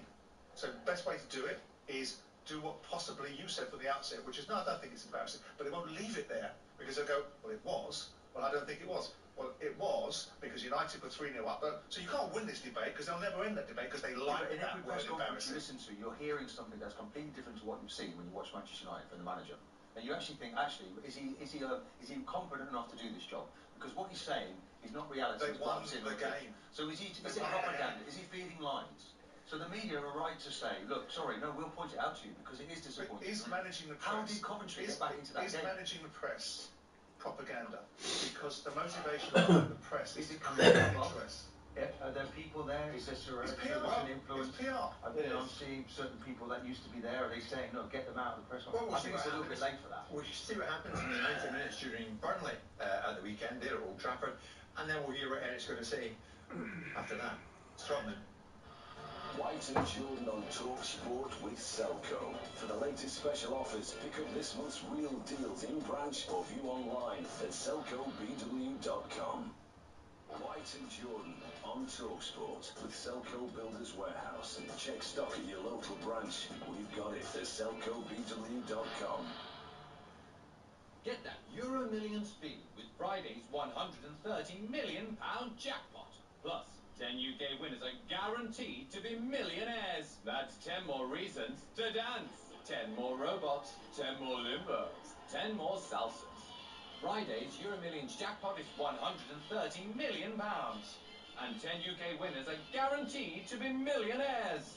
Euro Millions from the National Lottery. Play on app. Estimated jackpot. Account terms, rules and procedures apply. Players must be 18 or over. The McDonald's Chicken Big Mac is back, but not for long. So don't miss out on the 3 layers of soft bun. Don't miss out on the iconic, delicious Big Mac sauce. Those crisp, tender chicken patties. That fresh shredded lettuce. That melty cheese. And don't miss those delicious gherkins. Unless you want to take them out. Don't regret it. Get it. From 11 AM until the 28th of May. Subject to availability. Participating restaurants only. EasyJet's Big Orange sale is now on, with up to 15% off flights. But hurry, these deals won't be around long. Book now at easyjet.com. Get out there. Selected dates. Book by 11 p.m. the 30th of April 2024. Flights one way.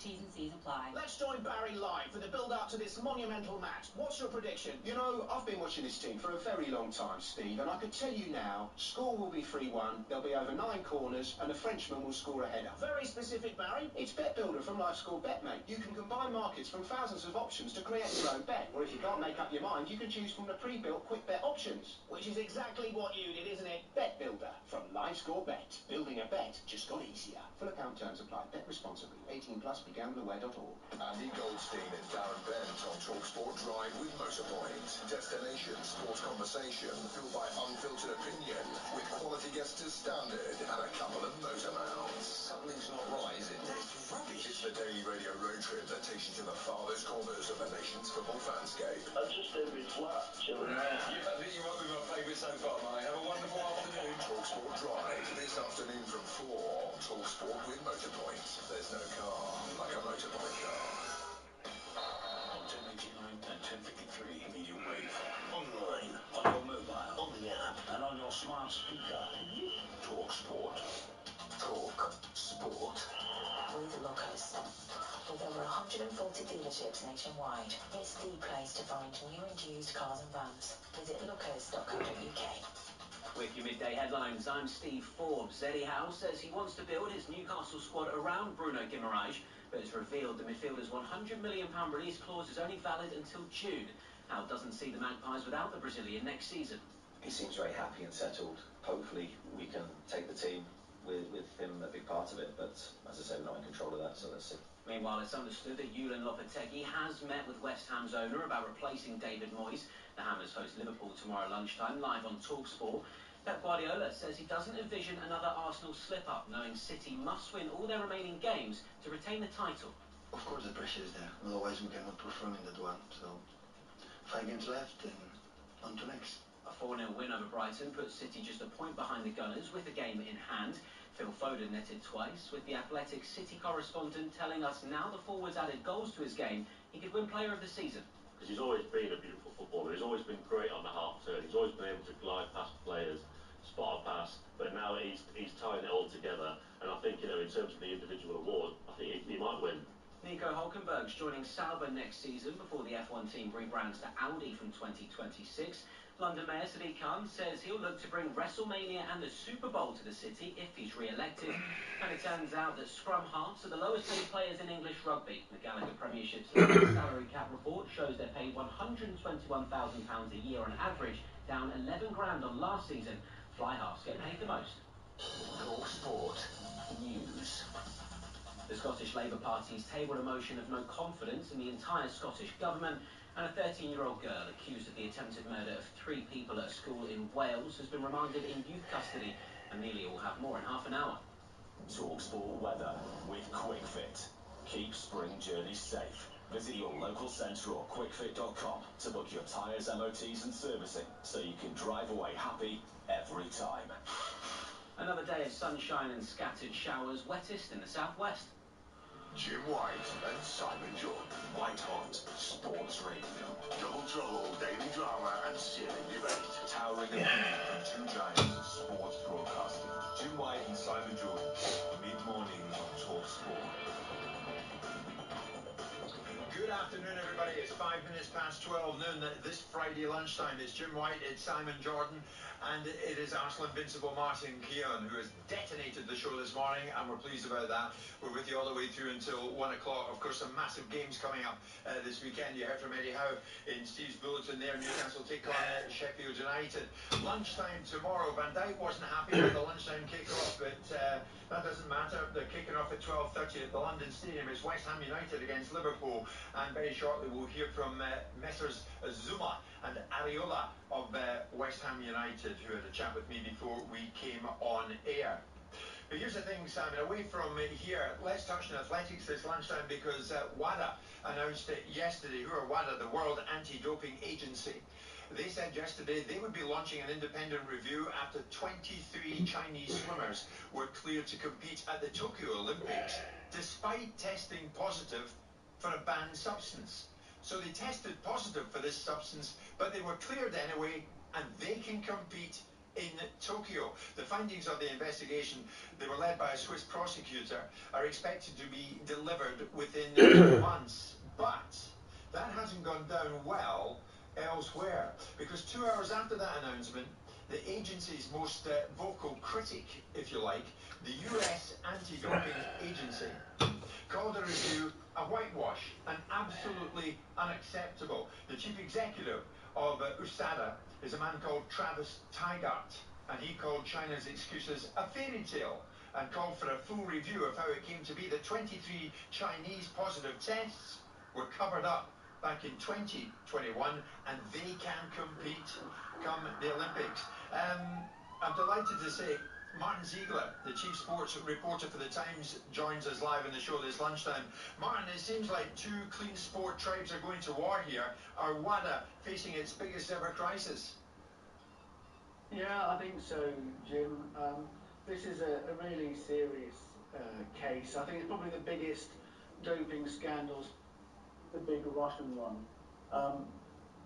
I think what we're having now is a situation where the World Anti-Doping Agency is being attacked by perhaps the biggest national anti-doping agency, the guy who brought down Lance Armstrong, the guy who got Mo Farah's coach, found that he'd been doping athletes. So he's got an incredible track record, Travis Tygart, and when he is criticising WADA for basically what he said is sweeping these positive tests onto the carpet, that's a massive, massive accusation against the World Anti-Doping Agency. Why is it that these two agencies are so poles apart? That Tygart says, no, we're going to go after the Chinese for this, and yet WADA says they're cleared, even although they tested positive for a banned substance, Martin. So WADA is saying that this was a case of contamination. It's the same heart drug that the Russian teenage skater Kamila Valieva tested positive for. So what the Chinese are saying is that all 23 athletes, somehow this was perhaps in a kitchen or something.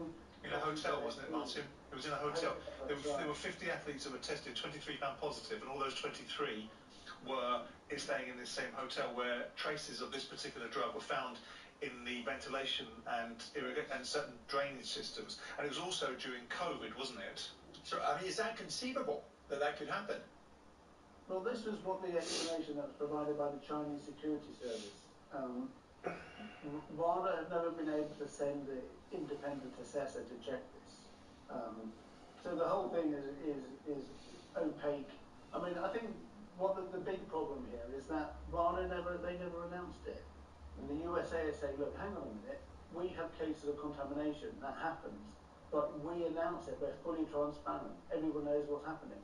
That's why Adam Peaty, the British swimmer, he's absolutely furious about this. He's been saying, transparency, swimmers need to know. Because actually what happened is, in the Tokyo Olympics, they were up against, some of these Chinese were up against British swimmers, and as a result, they finished in a lower medal position than they had them. So where is this rancor coming between USADA and WADA? This is you referred to Alberto Salazar earlier on, Mo Farah's coach, and obviously you had the Nike Oregon project right under people's noses with a high range of people that were involved in that in America.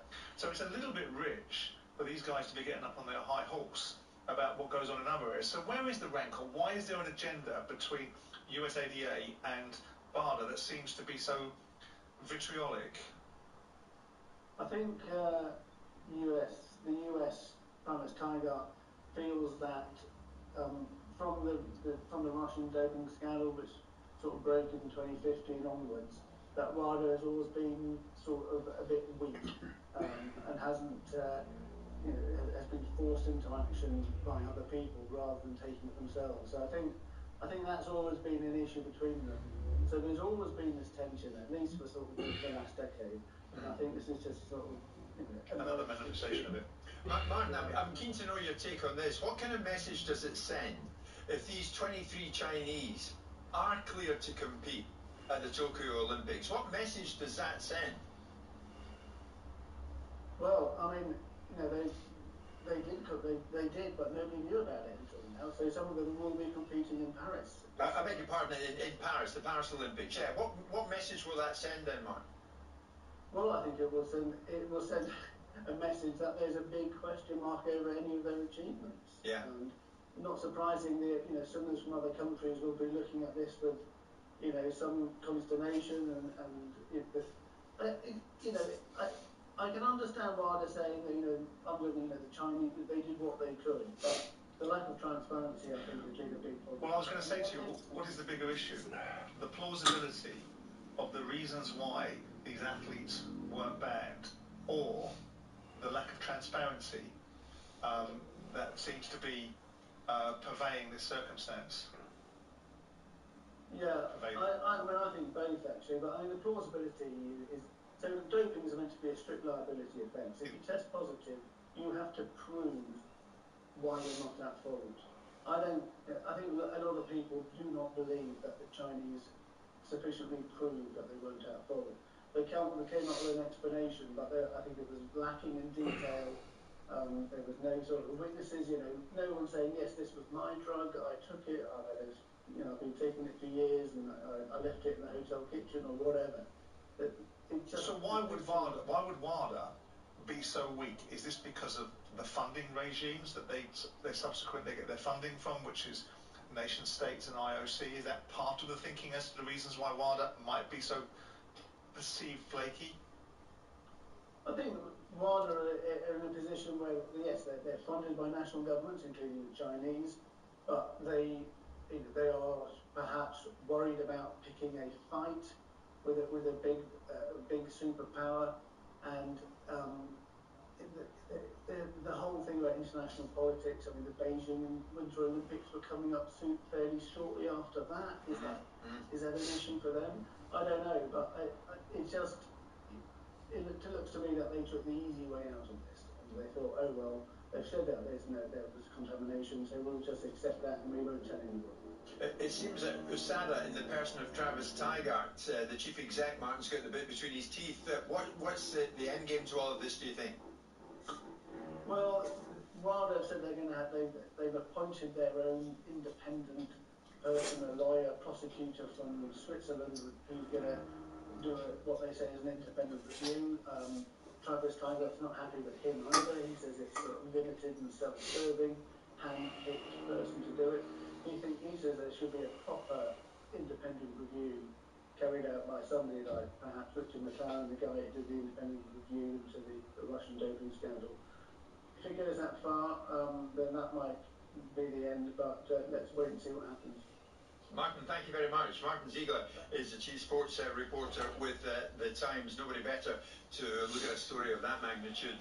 He and Matt Lawton do an enormous amount of great work at The Times. We're at 12:15 this Friday lunchtime.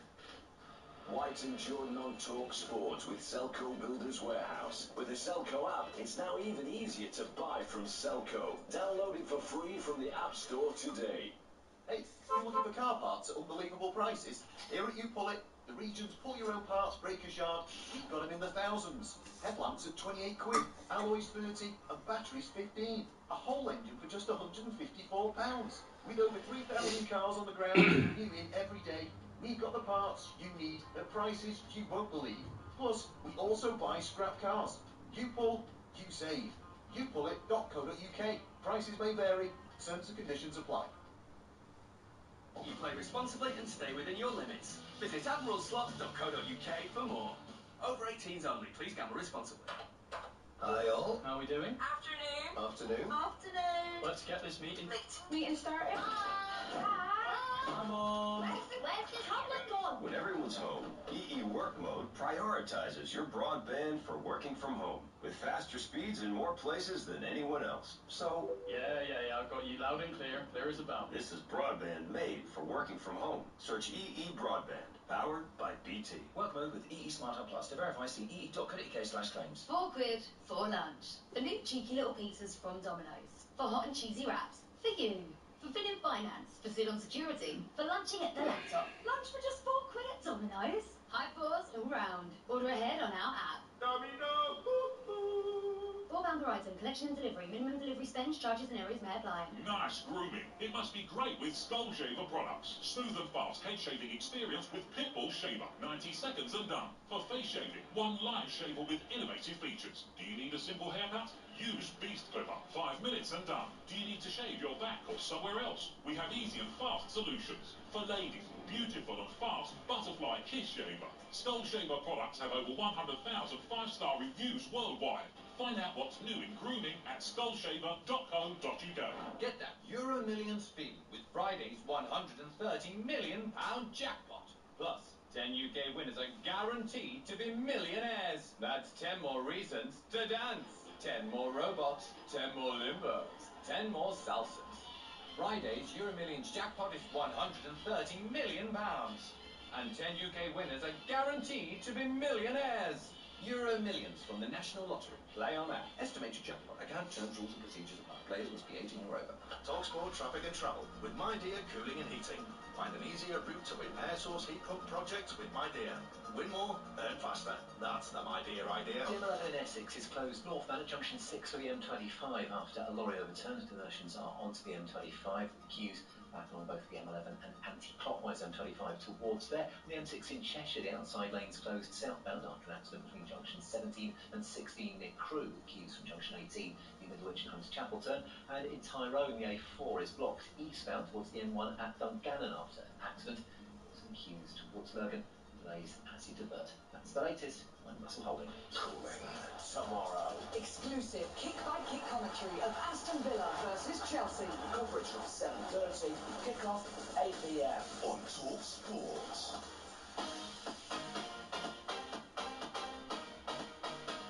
It is Friday lunchtime ahead of a very big weekend of football. West Ham take on Klopp's Liverpool. Won't be saying that for much longer. It won't be Klopp's Liverpool. Will it be Slot's Liverpool? We'll see. But very shortly you're going to hear from Zuma and Areola of West Ham ahead of that game. There's a bit more to that, and I'll mention that come the time. Simon, Crystal Palace, your former club, of course. I wonder what the motivation was on this. It's perceived that there was a bit of a briefing of the media regarding two of their players. And it's now being reported that Crystal Palace have put a minimum £60 million price tag on each of the heads of their star players, Eberechi Eze and Michael Olise. So it looks as though they're bracing themselves for bids come the next window, come the summer, FFP or no FFP. Yeah. And then other information suggests that, both have buyout clauses in their contracts, and the clubs are suggesting those buyout clauses will be met by interested parties. Can we assume that Palace are certainly prepared for it, and that the eventual outcome here will that Eze and Olise will move the next window? Well, the commercial reality of it is that you need to be prepared for it, because you've got two starlets. One of them that was courted last summer by Chelsea, that signed a new contract in Olise, and one of them that's on fire right now in terms of reputation and performance on the field, in terms of Eze. And we've had this before with Wilfried Zaha. Obviously, what counted against Wilfried was his previous voyage to Manchester United didn't work out the way he perhaps should have done. Yeah, with his talent. With his talent. But now you've got two players, and often is the case with slightly smaller clubs in the Premier League, is that the bigger clubs can use the lure of going to them as, in part, an ability to reduce the price, because the player will become entranced by the opportunity of a bigger club, and all of a sudden you've got a player not particularly happy, and it becomes part of the commercial negotiation. What Palace are laying down is a clear demarcation point, and well done them for doing it, which is you're not buying these players for anything under what we think they're worth, and in this market this is what we think they're worth. So that's your starting for 10. Away you go. We'd like to have some competitive tensions, or we'd like to have clubs bidding against one another. It's not Palace hoisting up the white flag and saying we recognise where we are on the food chain and we can't do anything about this. It's Palace facing the commercial reality. They can't be King Canute. They can't sit there and command the sea to go back just because they don't want these players to go, when they know that the reality of it is a distinct possibility that's what's going to happen. So the next best thing they can do is go, right, okay, we're going to try and get 150, 130, 140 million for these two players, and here you go, Oliver. Here's your kitty for next season to go buy the players that you want around you, and it will be a difficult thing for Palace because alongside the centre forward who suddenly hit a vein of form, I was unsure of him. He looked a little bit cumbersome previously, Mateta. But the other two boys are proven quality.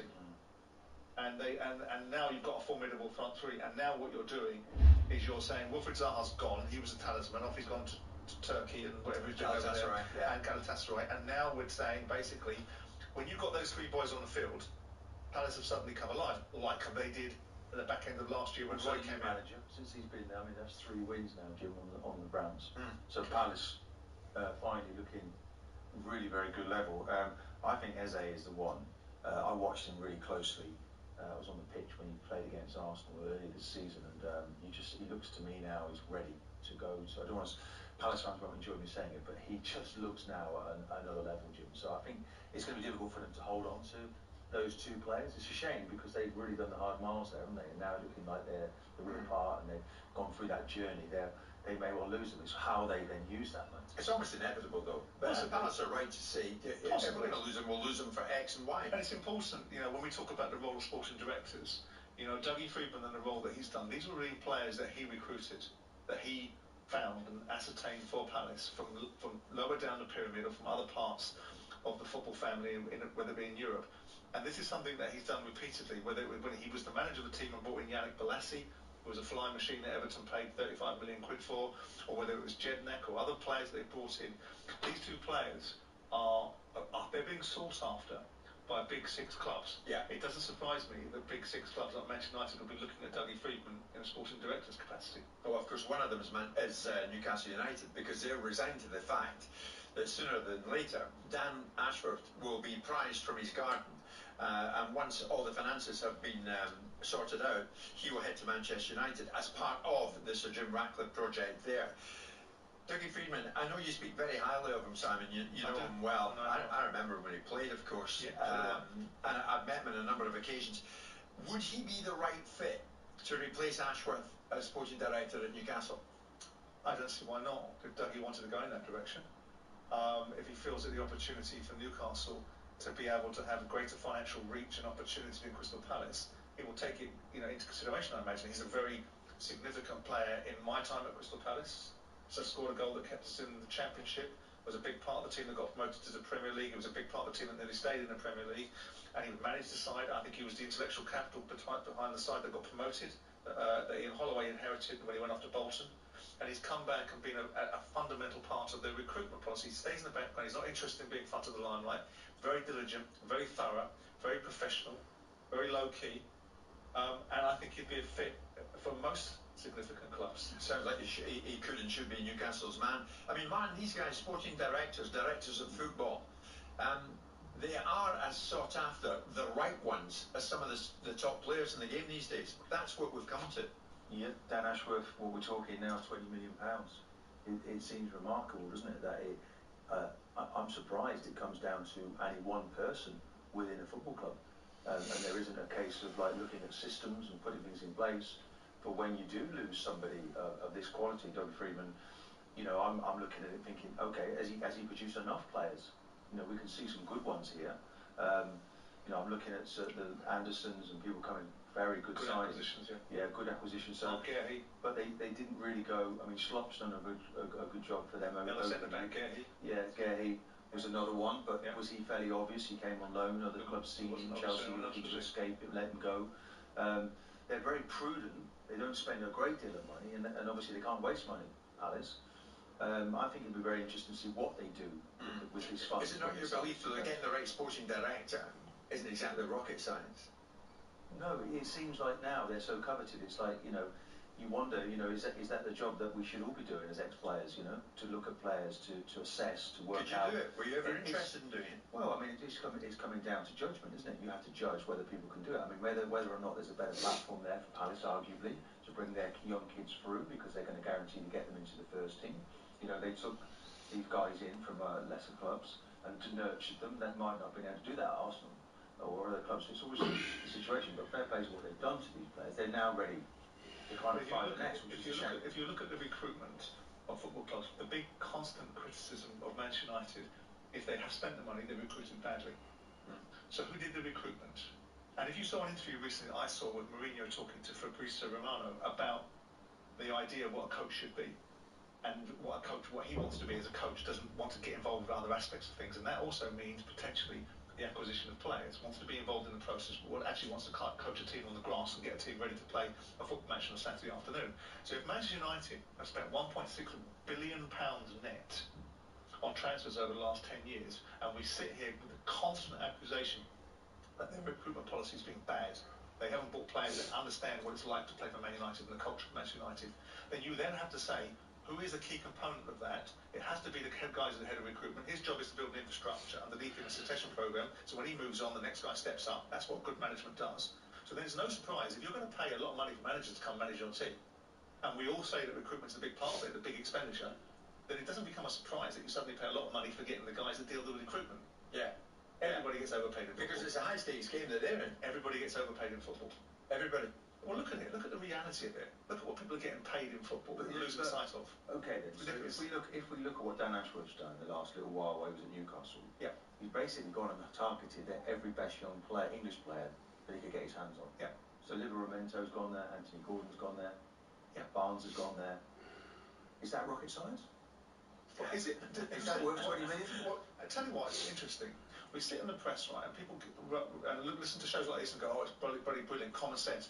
Well, common sense seems to be a commodity that evades a lot of people. So when it becomes something that's so bleeding obvious, it doesn't have to be rocket science. You don't have to invent the atom. You don't have to be sitting there as Oppenheimer to do something well. Right? The point is that if you look at the creation of Brighton's opportunities, and some of it was him, some of it wasn't, but if you look at this conveyor belt of players that have gone out of Brighton, Cucurella, Caicedo, whoever else we've seen go out of Brighton, that brought in Brighton. Yes, I'm talking about the Newcastle situation. Brighton have made a world record profit because they had a recruitment policy that worked for them. So when you look at that in the context of what football's become, which is a moneyball marketplace where people get paid extreme salaries, there can't be a debate that the guy that runs recruitment gets into that field of ridiculousness in terms of what he gets paid or what someone has paid to get him. Because he's a key player himself. It's 12:30. White and Jordan on Talk Sport with Selco Builders Warehouse. With the Selco app, it's now even easier to buy from Selco. Download it for free from the App Store today. White and Jordan on Talk Sport with Selco Builders Warehouse. Get stacks of stock and hundreds of big name trade brands at selcobw.com. We've got it. Play Set for Life and you could.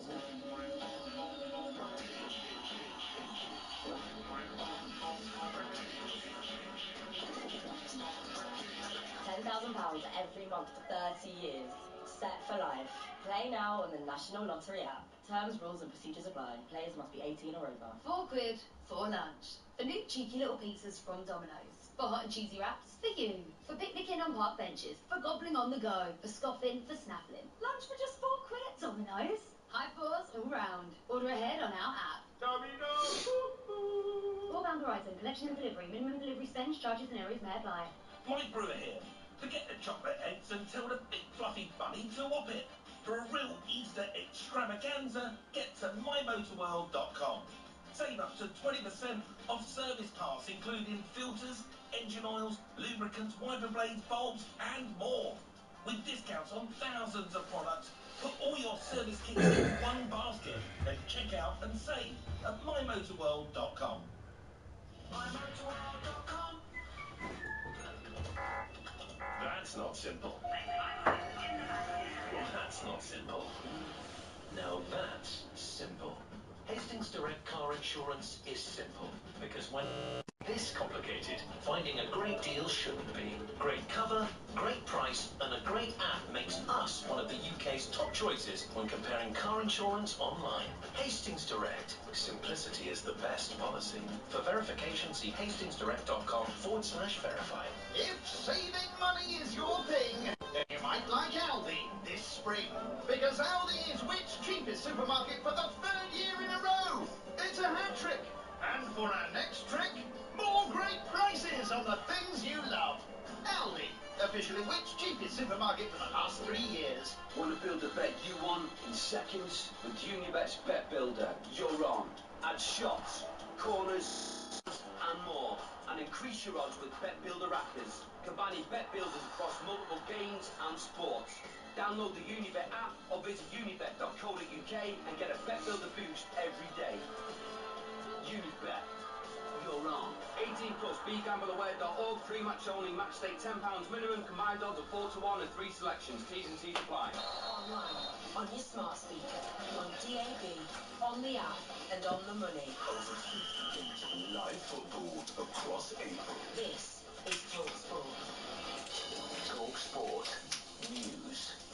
Very good afternoon, I'm Amelia Beltrao. Scotland's First Minister, Humza Yousaf, is fighting for his political future ahead of a no-confidence vote this afternoon. He's facing backlash for scrapping a power-sharing deal between his party, the SNP, and the Scottish Greens. Political broadcaster Andrew Neil says it could be worse for the Scottish Government. It's pretty existential for the First Minister, and it's pretty disastrous for the SNP. I mean, it's pretty much over for Mr. Yousaf. A 13-year-old girl's been placed in youth detention after appearing in court following a school stabbing in South Wales. She was charged with 3 counts of attempted murder yesterday at Almond Valley Comprehensive in Carmarthenshire. The victims, 2 teachers and a pupil, have since been discharged from hospital. A primary school teacher has admitted to murdering her boyfriend, who she buried in the garden. Fiona Beale was accused of stabbing Nicholas Billingham to death between October and November 2021, after his partly mummified remains were discovered 4.5 months after he was last seen. And it's sad news for Peter Kay fans, as he's been forced to postpone 2 of his shows in Manchester again. He was meant to perform at the new Co-op Live Arena at the end of the month, but the gigs have been pushed back to the end of May due to behind-schedule power tests and safety concerns. Talk Sport with Bostik. If you need a professional-grade sealant with high mold resistance, easy tooling and minimal shrinkage, choose Bostik Pro Sealants. Eddie Howe has confirmed Bruno Guimarães does have a £100 million release clause, and Brazil's greatest ever goal scorer Marta has announced her retirement ahead of what could be her 6th Olympics. More from Will at 1. Turbocharge your Saturday with Game Day.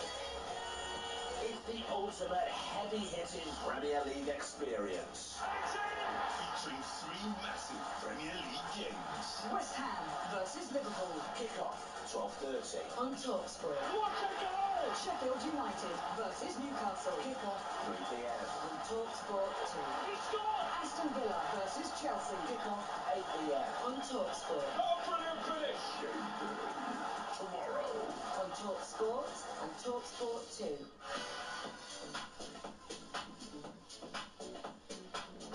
It is officially Friday lunchtime ahead of a very big weekend of football. Of course it is. West Ham kick it all off tomorrow. As far as the Premier League is concerned, they're up against Liverpool, in spite of Virgil van Dijk saying, don't really fancy a 12:30 kick-off time, but that's when it kicks off. And West Ham will do battle with Liverpool. Elsewhere in London, Fulham take on Palace. Manchester United take on Burnley, as we mentioned. Newcastle United, Sheffield United. Wolves against Luton, Everton, Brentford. That's at 5:30 kick-off. And then 8 o'clock, Villa against Chelsea. So plenty of football to get our teeth into as far as Saturday is concerned. And as I mentioned, West Ham Liverpool gets it all started. Earlier on, I sat down with Alphonse Areola, West Ham goalkeeper, and defender and captain Kurt Zouma. And we had a bit of a chat. And I said to Zouma, I think he kicked it off, I said to the two of them, we could be speaking in better circumstances, guys, because 4 games without a win. It seems to me, I said to them, that your season's tailing off in a bit of a disappointing fashion. This was Zouma. Yeah, we're going through a tough spell, difficult spell right now. But yeah, there's no many reasons behind it, I would say. We are not here to find excuses, just we haven't been performing like we should have. You know, and we can also say like the intensity of the game and all the games that we had might be a reason, you know, especially that we wanted to go through to the Europa League, playing in 2 tables, and with the quality of the team, we know how hard it could be, and you know, maybe physically we kind of a bit tired, but like I said, there's no really excuses behind it, just the performance they haven't been very good, and we have to bounce back really fast. Of course, no excuses. Alphonse, you didn't play in the 5-2 defeated Crystal Palace, but you did, Kurt. I mean, what happened in that game? I mean, a 5-2 scoreline, How did that happen? I mean, I think it's all about how we started the game. Coming from a game on Thursday where we gave our all to go through, like I said, to be qualified for the next tour in Europe. And I think the game turned out really fast. And when we started, it's a game, I think it's a game we forget. That's it. We didn't start well. Crystal Palace started better than us, obviously. They had a better approach to the game, I would say. And yeah, scoring 1-2 in the first 10-15 minutes, then you put yourself in a difficult position to win the game. And then yeah, all of a sudden there's another goal coming, and you just want to stop it, you know. And yeah, that's football, you know. You're going through some tough periods, and coming from the Thursday night where we had a good game, going to Sunday where we didn't play, you know. You start the game with not the first 45 minutes, we were just asleep. Yeah, it is what it is. Now it's down to us to bounce back and make it up to it, you know. I mean, let's be positive. On the upside, Alphonse, this is your first season as West Ham #1. Have you enjoyed the opportunity yourself to be playing week in, week out? Of course. I'm just enjoying playing every weekend, you know. As I said, worked all my life, all my childhood to be where I am now. So just enjoying that. We really started well. Everyone performed very well. Now, yeah, as Kurt said, we have to finish very strong, so we don't like throw all the work we've done to the bin.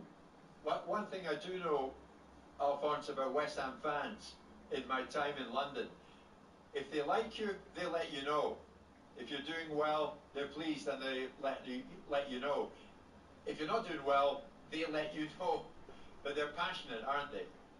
Yeah, really passionate, and it's good to have fans like that because it helps a lot, help us to refocus on what we have to do as well. We want to be happy, we want to make them happy, so we're here for that, to put that club on top of the shelves. Kurt, you were appointed captain at the start of the season. Have you thrived with that opportunity? Do you embrace the responsibility that brings? Yes, I do. And also I've got my teammate to help me, you know. This is my first time being captain in such a high level. And yeah, I really enjoyed it. It's a big honor for me to be the captain of such a great team. And yeah, like I said, I got good teammates who's helped me a lot. And yeah, as a family, we all done great feat this season, and we still got 4 games to go, and hopefully we manage to finish on a high. Alphonse, I mean, one of David's greatest achievements was, as Kurt says, winning that European trophy last season. This season, you fell at the quarter-final stages, Bayer Leverkusen, a team that's unbeaten all season. How do you reflect on the journey, and can you promise the fans that you'll be back in Europe? It's hard to promise, you know, but obviously we'll fight for it. We'll give everything we could to reach Europe again and to bring those emotions to the fans, to us. I think the manager did a great job. The club was fighting for relegations, brought the club to Europe and won a European trophy. So we were happy, the fans were happy as well. Obviously after winning that, the expectations went higher and higher. And it's what we felt, and it's what we want as well. We want to compete in the highest competitions, and we'll fight and give everything to bring that club there. Well, you play Liverpool Saturday lunchtime. What do you both think of this one? I mean, they lost to Everton last night. Do you think that they'll be super keen to turn that around at London Stadium on Saturday? Well, of course, they have no mistake to make. If they want to win the league, we have no mistake to make if we want to get to Europe. So it's going to be a good game to watch, a tough game for both teams. We're going to be at home, hopefully the fans behind us, and we hopefully get the win. There's a lot of emotion around Liverpool, Alphonse, with Jurgen Klopp going. You guys know that. But you're concentrating your own job, and your own job is to beat Liverpool on Saturday. we just focused on us. Obviously, lots of stories around the Liverpool club, the manager as well. But we just focus on us and what we have to do, and obviously to win every single game. That was Kurt Zuma and Alphonse Areola. Steve, West Ham fan, is saying we've got a top goalkeeper in Areola. Glad that he's there. Simon, just a footnote to that. If you're wondering why there was no extensive mentions of David Moyes in that chat with Zuma and Areola, the two boys had no problem with talking about Moyes, but unfortunately for us and you, the listeners out there, I think the club decided they didn't want any answers about David Moyes to be broadcast. So that was that. So we didn't get into it. But as I stressed, the lads seemed happy enough to talk about it, but we didn't include those answers in the edit. David Moyes' future is still something that we still debate about on a regular basis on this show. There's still conjecture about it. But I think, as you said yesterday, Simon, you are erring towards does David need another season at West Ham? Might it be the time that he should think, yeah, pack up, go elsewhere, and if there's another job in me, I'll take on that job elsewhere? Yeah, I mean, I think, West Ham has been good for David, and David has been very good for West Ham, despite the protestations of the fans that think that the style of football isn't great. And that's their gift, that's their right, it's their team, they can say what they want, and the owners and the manager can listen to it or not. They debate, of course, is about the players that they've bought, and the fact that they don't utilise these players in a more flamboyant way than perhaps they currently do and could do. I'm talking about Kudus, I'm talking about Paqueta and other offensively minded players. But the other argument is, of course, is that Pellegrini had a way of playing that created a problem for West Ham that David had to come in and fix it with putting West Ham at the higher echelons of the table into European competitions. And again, I know that West Ham fans will say, yeah, but the style of football and the European competitions mask the form, and we don't do this and we don't do that. My overriding feeling is that David built a redemption opportunity as a result of West Ham. I think the decisions he made with Sunderland and Sociedad weren't great. I don't think he got a fair shake of the wheel of the dice at Manchester United, and he was undeniably a success. Shaking the dice. Yeah, you know what I mean, fair roll of the dice. Yeah. At Manchester United, and undoubtedly he was successful at Everton and Preston. So I think that he doesn't need to have a place where seemingly ever increasing fan base unhappy with what they're watching. Are they playing for pride now, Simon? Because just looking at it, 4 games to go, 5 points off of Europe. Well, not by Sunday's performance against Palace, you wouldn't have thought so. No. Yeah, but that was after the disappointment by Leverkusen. You're still a professional football club. And there's a bit of, there is the downside to going out. We've been so good in Europe last couple of seasons. Yeah. I think they are playing for pride, Jim. And I think everybody's on trial, aren't they? Over against Liverpool. Well, they were severely lacking any pride in that first half performance against Palace because they were shocking. That was a shocking performance from a Premier League football club. For the fans to schlep across London and pay what it costs to go to a game, irrespective of how you feel about your loss against Bayern Leverkusen, you cannot put a performance out like that in the first half. They could have been 7 or 8 down. So there are players who are on trial then this weekend? And managers? Well, if you're making the observation that they're playing for pride, well, okay, off you go then. There's plenty going on behind the scenes, though. Martin, TalkSport understands this lunchtime. Julien Lopetegui has indeed met with David Sullivan, West Ham owner, and he is now the front runner. Well, that will follow the underlying narrative that we believe that whilst there was a renewal opportunity for David, they have agreed between themselves that they mutually don't fancy one another anymore. Yeah, I would suspect. But he was quite bullish, wasn't he, Moyes, after when they went out of Europe? He said, no, I want to be here, I want to stay here. I'm not sure that's what he said. I think what he said was he doesn't want to talk about it in his press conferences. He pushed back in it. The uncertainty is certainly not helping. So much for West Ham. We can report this lunchtime that Liverpool now said to be confident of reaching an agreement with Feyenoord for Arne Slot. So that one's getting ever closer. So are we to 1 o'clock. White and Jordan on Talk Sport with Selco. Register for your trade card online at selcobw.com or in one of our branches. Hey, you're looking for car parts at unbelievable prices? Here at You Pull It, the region's pull your own parts breakers yard, we've got them in the thousands. Headlamps at 28 quid, alloys 30 and batteries 15. A whole engine for just £154. With over 3,000 cars on the ground and new in every day, we've got the parts you need at prices you won't believe. Plus, we also buy scrap cars. You pull, you save. youpullit.co.uk. Prices may vary. Terms and conditions apply. My Vanguard ISA gives me all the investment choice I need, and nothing I don't. Love that. And my Vanguard ISA gives me peace of mind, because my investments are all managed for me. What's not to love?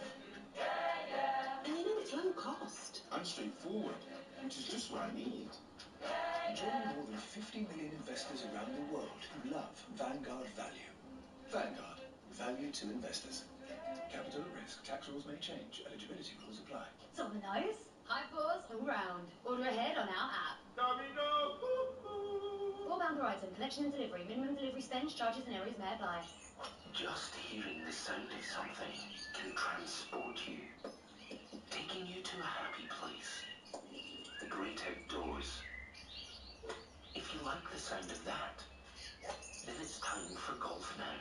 Our app is the ultimate golf companion for booking tee times. A few taps on your phone, and you're tapping it in on the green. Sound good? Download Golf Now today. Mark only visits Specsavers. No chance. No, my daughter doesn't go to Specsavers. You're having a laugh. My sister goes to Specsavers. Specsavers? For my mum, it's out of the question. Dad? Oh, he hasn't been to Specsavers in years. If your loved ones can't make it into a Specsavers store, it's easy to arrange home visits. Our opticians are caring and highly trained. To find out if your loved ones are eligible, visit our website. Get that Euro Millions fee with Friday's £130 million jackpot. Plus, 10 UK winners are guaranteed to be millionaires. That's 10 more reasons to dance. 10 more robots. 10 more limbos. 10 more salsas. Friday's Euro Millions jackpot is £130 million. And 10 UK winners are guaranteed to be millionaires. Euro Millions from the National Lottery. Play on app. Estimated jackpot. Account terms, rules and procedures apply. Players must be 18 or over. Talksport Traffic and Travel with My Dear Cooling and Heating. Find an easier route to win heat recovery VRF projects with My Dear.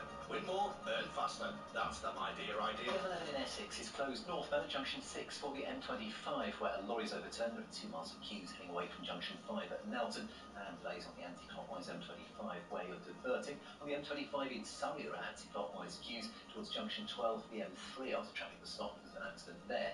Queues happening on junction 13 at Staines, and in Tyrone the A4 is blocked eastbound towards the M1 at Dungannon after an accident, causing delays towards Lurgan and through Dungannon as you divert. I'm Russell Holding.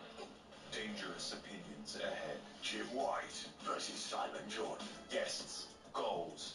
Gotta hear it. Comments, conflict and confrontation. Jim White and Simon Jordan disagree to disagree. Mid-mornings on Talk Sport.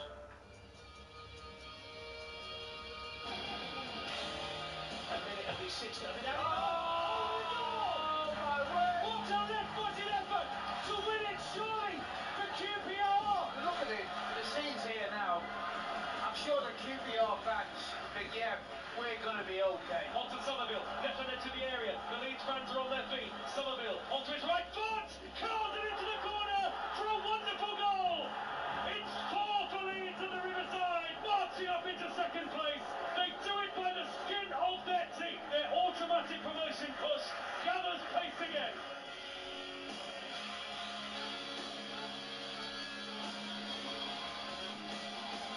Big night tonight. Leicester will be promoted to the Premier League tonight. That is, if Leeds United lose over in West London at Loftus Road at Queen's Park Rangers. A lot hanging on tonight, and of course the Championship coming to an absolutely pulsating finale. Daniel Farke has been talking about levels of performance going into this one. It's always a bit important to be ourselves on the pitch, and in order to do this, also in the crunch time period of the season, you have to be brave, you have to be fully convinced and stick to your beliefs, and for that it's important, especially against also QPR. They play also as a side, perhaps not like normally a team in this position who is fighting against relegation would do. This is a really good possession side. Also, you can see that they spend lots of time on the training pitch in their build-up. It's not easy to press them in order, to make sure that you're dominant, that you press them really high, and you play in the half, you have to be brave, even in the away game. Also to be brave to play with a compact setup in their half, so to push the players forward. So you have to be brave. You've got to be brave. So Leeds United are going to go for it at Loftus Road. QPR Leeds, TalkSport 2 exclusive for that tonight. I've got to say, Martin, I think Queen's Park Rangers have been improving under this fella Cifuentes, but I think in come Leeds tonight. And we saw them flex their muscle the other night at Middlesbrough. I think they'll do the same tonight, don't you? They'll keep it going right to the very end, which was Farker wants. Yeah, I mean, obviously Leicester have just found two incredible results just at the right time. 5-0 Southampton. It's over to Leeds, isn't it? Yeah. Did really well the other night to beat Middlesbrough. What a game that was. So no, I expect them to win at QPR, without doubt. But there's a lot of pressure riding on this opposite ends of the table. I have a feeling maybe Ipswich might just win their game in hand and maybe get Leeds at the line. So let's see. Can you imagine it? Can you imagine Leeds at a Wembley playoff final? I mean, with all due respect to the others who might get involved in that. I'm thoroughly conflicted as a neutral because I'm a huge admirer of Leeds United as a football club, and the scale and size of that football club. I didn't know that. You've got quite I do. I think they're a magnificent football club. Yeah. But I've got such admiration for the way that Ipswich have gone about their business. Not just. I hope that Kieran McKenna's interview with you and the award that he got isn't precipitous to an outcome that's not beneficial to him, having won Manager of the Year award and then getting nowhere out of the division. Yeah. Because I think Ipswich, the way they run that football club, the way they report their financial affairs, the way the manager's gone about his job, has been absolutely commendable. So my hope is that Ipswich get promoted one way or another, and I'd like Leeds to, because I think Leeds are a huge football club, and that's not me illustrating any bias anywhere else. It's just because I look at these two football clubs in isolation and for the reasons I've just laid out. Yeah. I think, do you know what? I think this is a really testing game. Leeds did flex their muscles, and to go to Middlesbrough, who weren't playing for very much, but notwithstanding that, they're playing for their home crowd, and do what they did to Middlesbrough is a great result. But I think QPR are like a Forrest Gump box of chocolates. You don't know what you're going to get. They're capable of beating top sides and then getting turned over at home by teams like Sheffield Wednesday. Sure. So. Ipswich United, Coventry. Yeah. Well, Ipswich going to Hull on the weekend is the key one, I think. Yeah, it's been a great race in the Championship, and we're with it all the way through until the end. Talking about the end, we're almost there. Martin Keown gets off to an incredible start today. The switchboard almost exploded. We started with Martin, we'll finish with Martin. The boys on drive yesterday, Martin, were talking to one of your chums from the past at Arsenal, Emmanuel Petit. And your name, Mr. Keown, came up in conversation. I would probably put a coin on Martin. Why? Because I always told him, if you listen, he won't be surprised. I always told him that football saved his life, or otherwise he would have been a criminal. He would have been probably in the hospital. Martin Keown would have been a criminal. I mean, football saved him. The rules on the pitch. The fight that he could fight. Yeah. On the pitch. With laws, with referees, things like this, he knew that television was looking at him, fans were looking at him, so he had to behave, in a good manners as well. But I remember so many things, with him. This guy sometimes reminds me of psychopaths, You're a psychopath. So apparently football stopped you from getting a 12-year stretch, according to World Cup winner Manny Petit. With friends like that, Simon. Well, the psychopath is the one that cuts his hair, I suspect. Well, it's the memory, isn't it? It's the memory he has. One I have of him was an incredible player that was just immense, almost in a competition with Patrick Vieira for man of the match every week. Fantastic for me and Tony. We just get our deck chairs out and just sit behind those two and let them do all the rest. They were magnificent. Yeah. Manu was a fantastic player, and I think actually, Jim, he tragically lost. Just a poignant moment, he tragically lost a brother on the pitch, so every time he took to the pitch, he would go and say a prayer for his brother, so you knew that he was with you every step of the way on the pitch. He played for his brother every game. He was an immense talent. I might look like I was out of control, but I wasn't. I was trying to get everybody at it, and he was one that you were out of control at the back of 10 this morning. You had to get him going a little bit before you got him to the pitch, but once he took to the pitch, he, as I say, played for his brother, so he was, doesn't get enough mentions, actually. In what he achieved. Mark Overmars probably another one. Yeah. Manu, what a player. You're quite right to push back on any allegations that you were a nut job. Yeah, it's like the criminal element, but not about you in the case. He's wrong with that, of course he is. Martin Keown, Arsenal invincible. Thank you so much. Score prediction: Spurs Arsenal. Oof, do you Arsenal to win? 1-0 to the Arsenal. And you're going, Mr. Jordan. I'll see you on Monday. Indeed. Enjoy it, Simon. We're coming up to 1. White and Jordan on Talk Sport with Selco. For everyday low trade prices on all your essential building materials, visit your local branch or head to selcobw.com. My Vanguard ISA gives me all the investment choice I need, and nothing I don't. Love that. And my Vanguard ISA gives me peace of mind, because my investments are all managed for me. What's not to love? And you know it's low cost. And straightforward, which is just what I need. Join more than 50 million investors around the world who love Vanguard Value. Vanguard, value to investors. Capital at risk. Tax rules may change. Eligibility rules apply. All kinds of fans chase, and they're off. And it's top for territory, leading in the first, closely followed by the lad who always has the flutter on the Grand National. But here comes the stag do lads, all dressed up as traffic cones, making a move from the back. And as they cross the line, it's a shock win for the man who bet on the horse with the same name as his dog. Who takes it? Unbelievable. Whatever kind of racing fan you are, don't miss the Coral Daily Download every Saturday and Sunday morning on Talk Sport with Coral. We're here for it. 18 plus with gambleaware.org. Switch to EE's ultra-reliable full-fiber broadband for only $29.99 a month and pay absolutely nothing up front. What? Nothing? Not a thing. Plus, it stays fast Even at peak times? And it's powered by BT. Bingo! All on the UK's most reliable broadband technology. That's epic. No wonder broadband switchers choose EE. Hurry, offer ends 16th of May. New customers, 24 months, 43.7% UK availability. Terms apply. Price increases on 31st of March each year by £3 a month. Play Set for Life, and you could.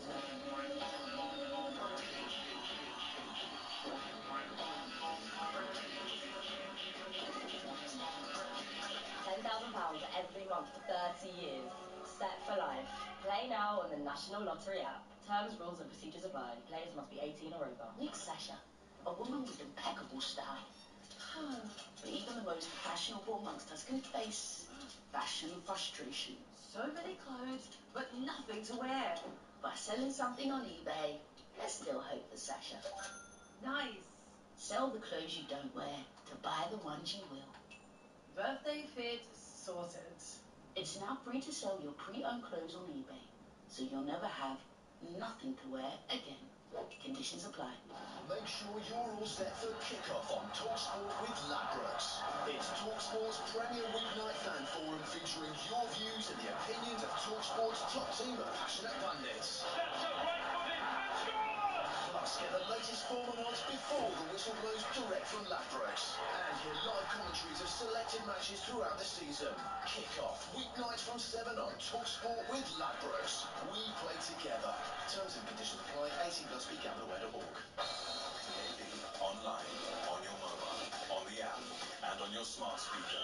50 great games of live football this April at Talk Sport. Talk Sport.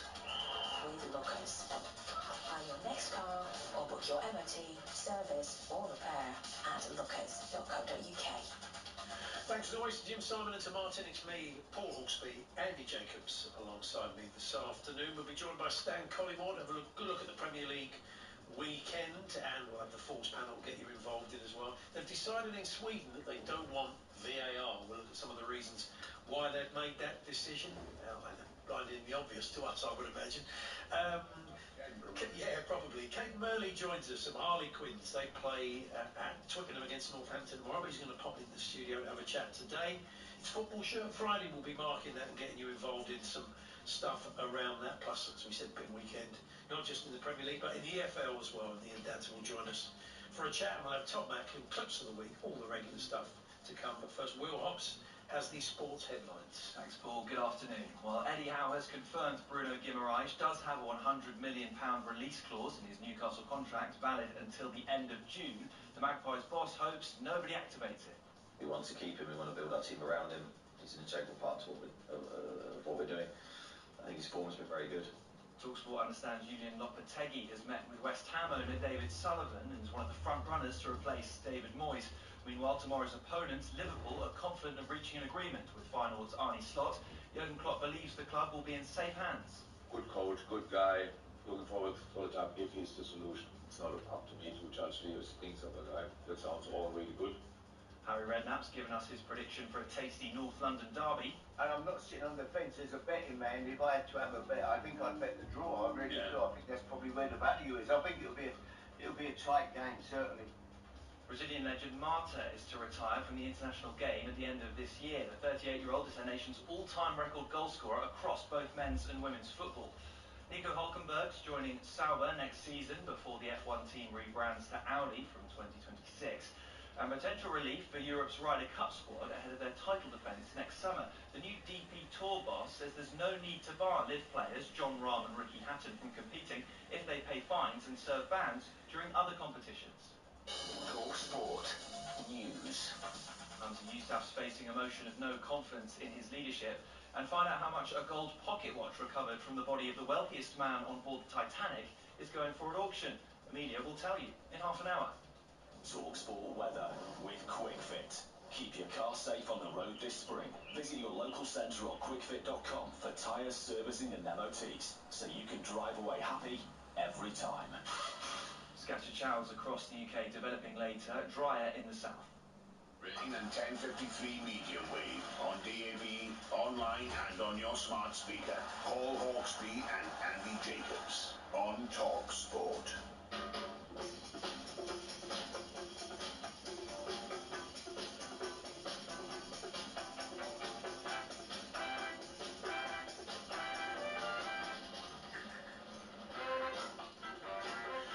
This is Paul Hawksby and Andy Jacobs with you through until 4 here on TalkSport. Where this afternoon, Andy, what's coming up? Well, coming up in the next 3 hours, Dan Collingwood joined us to look ahead to the Premier League weekend. I can hardly wait.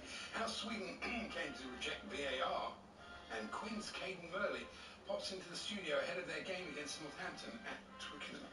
We'll also mark Football Shirt Friday with tales of the unlikeliest occasions when you've seen the shirts worn, and we'll look ahead to a big weekend in the Championship and EFL kicking off tonight, of course. I also want your suggestions for other Shirt Friday. Yeah, other types of Shirt Friday. Oh, okay. Fair enough. There's all this. We don't want to take the emphasis off of football shirt. No, we do. I don't think this is a serious, not a serious idea. No, it's okay. Well, from me.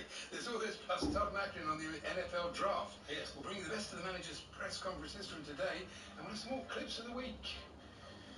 We sure will. It is 4 minutes past 1. Good afternoon, everyone. Good afternoon, Andy. Good afternoon, Paul. And the VAR is obviously in the news with Sweden. I'll just read you a little bit from my notebook last night watching the Brighton City game. I've written, VAR. There's one thing having a high bar, but that was appalling. That's a foul by Guardiola on João Pedro. Forget the height of the bar, just give the right decision. Yes. It's not a high jump, although I think Dick Fosbury would do a better job at Stockley Park. Is this the sort of stuff you write down when you're watching football? No, you're absolutely right. I watched I didn't think the first one was. There was nothing in that, and it would have been a really soft penalty, one in the first half. I mean, I know the second one was the penalty. No, the just second give the right decision. Forget about the bar. Forget it. Exactly. This idea, this high bar for an intervention, which seems to be incredibly low in other games. Yeah. So this is the problem, isn't it? Nonsense. How can you look at that? It's a bit like the one at the Everton Forest game, the third one, the Everton Forest game the other day. You can't look at that tackle from on Hudson-Odoi and say, that's not a penalty, it's nuts. You just give the right decision. Whoever's doing the VAR this weekend, just don't bother about the high bar. Forget it. Is it a penalty or not? You know that in your heart. Doesn't matter what the bloke on the pitch has thought. You give what you think it is and make him go and look at it. Then he makes the decision. If he still thinks it's not a penalty, fine. It's not working properly. Maybe we need a time machine. Maybe we need to do what Sweden's doing, really. It's getting to that stage. Standard Collingwood is going to join us later on. Standard Collingwood? Standard Collingwood. I actually prefer the Standard Deluxe Collingwood. You get more out of it. It costs a few more quid, but it's better. It's better, I agree. We may get Standard Collingwood, may get GTI Collingwood, we'll see. But anyway, we'll get some kind of Collingwood. And I know he did of his many followers on social media, he's asking them if they could scrap VAR today, would they? Yeah, I took part in that, yeah. We'll see. So we'll see what the findings were. when Stan joins us a little bit later on to look ahead to the Premier League weekend. Talking of Brighton, I wrote this down. So was Brighton's performance worse than Chelsea's because they were at home? And then it struck me that Todd Bowley and co have stuffed both clubs. Not only they wrecked Chelsea, they've now wrecked Brighton, really, because they've had quite a poor season. It's fantastic. The Midas in reverse touch on Todd, isn't he, really? And this is interesting. They touched on this in breakfast, but I honestly think City look better without Haaland. I don't mean more effective, because last season proves that he's brilliant for them. But actually, aesthetically, they're more pleasing on the eye to watch without That's all that matters. Not about crashing in 30-odd goals a season. No. I know aesthetically that doesn't do it for you. And I've written this one, believer. Then I saw his face. Yeah. That's it. That's it. That's all you Well, I know. had some notes from Wednesday night, but that's such a long time ago. Yeah. Well, it does strike me that I do owe Everton fans an apology. I sort of gave them no chance in that game against Liverpool, and they were great. They were. A week is such a long time in football, isn't it? Last week a 6-0 thrashing. Been 2 wins for Everton and 2 defeats for Chelsea, and it's amazing, isn't it? Yeah. Although Darren Bent did say that Chelsea have been toothless recently. I think, God blimey, they did score 6 goals last week. Yes. Not that toothless. They There did. we go, that's the way it is. Now it's Football Shirt Friday, raising much needed funds for the fight against bowel cancer by the Bobby Moore Fund. Yeah. And Cancer Research UK, and a number of the team are wearing their colours today. There's a couple of emergency ones in the production staff there. Georgia with Arsenal fan with no Scottish roots. That really nice Scotland shirt with a tarn. It is a very nice tarn. And the producer couldn't find anything to fit him apart from the TalkSport trophy shirt. He looks like the sort of thing Moose would wear on the weekend as leisure wear. Yeah, Tremendous. That's it. When he's just having a walk in the park. Well, Andy, I bought 3. I like a choice. I wear one every hour. 3 different shirts. Yeah. So for this hour, I've got it's not really strictly a football shirt. It's a lovely Boca Juniors t-shirt. Oh, okay. Well, you're messing with me. And then I've got the actual, not the actual, I wish I did, but the sort of actual replica of Bobby Moore's 1970 shirt. Once again, I'm about to jog your memory. It's one of those Airtex Mexico 70 No, you're right. shirts. I just couldn't remember that I still had it. You are right. It's got number 6 on the back, and it came from the Fantasy World Cup 1998 Brian LeBone Phoenix. So that is a proper vintage shirt. You've had that since 1998 already. Amazing. Still, and this one I bought during COVID. It's a Pescara shirt. I think it was for charity. They raise money for Italian COVID charities. Yeah. So there, I'm showing it to camera 1. I've only bought the one. I've gone New York Cosmos. It's nice. That's the old, traditional, very nice shirt. Towards the end, Georgie Ginoglia sort of era. It's a bit like a Leeds shirt. I'm wondering whether I'll be bringing Leeds a bit of luck tonight. It's got a bit of a Leeds feel to it, so around the collar. So anyway, we'll stick out a picture and all the information we'll be bringing you as well for how you can make a donation. The simplest way really is just, as in the case on your mobile phone, just to text. So we'll get that for you shortly, and you can donate a fund for a great cause. So the other thing was on football shirts. Now again, they have become kind of mainstream leisure wear, as people say in America. Yeah. And you do see them sometimes at the unlikeliest places. I mean, has anybody ever turned up to a wedding in one? I mean, maybe only in an episode of Shameless, I don't know. But has anybody ever kind of, you think, really? Football shirt? Quite. Or, I mean, job interview. I don't Has get anybody ever got, or court? job interview. Or court. Oh, no, court, that would be bad. Yeah. I mean, on 2 levels. One, in case the judge supports the enemy. That's true. It's kind of, You have to be very bad. I mean, the thing is, you could turn up, you could go online, get yourself one of these 35 quid bum freezer suits, couldn't you, which you can sometimes buy that you get one wear out for a race meeting. You could spend 70 quid, say, on an outfit to wear to court or a wedding, and it would still be cheaper than a football shirt.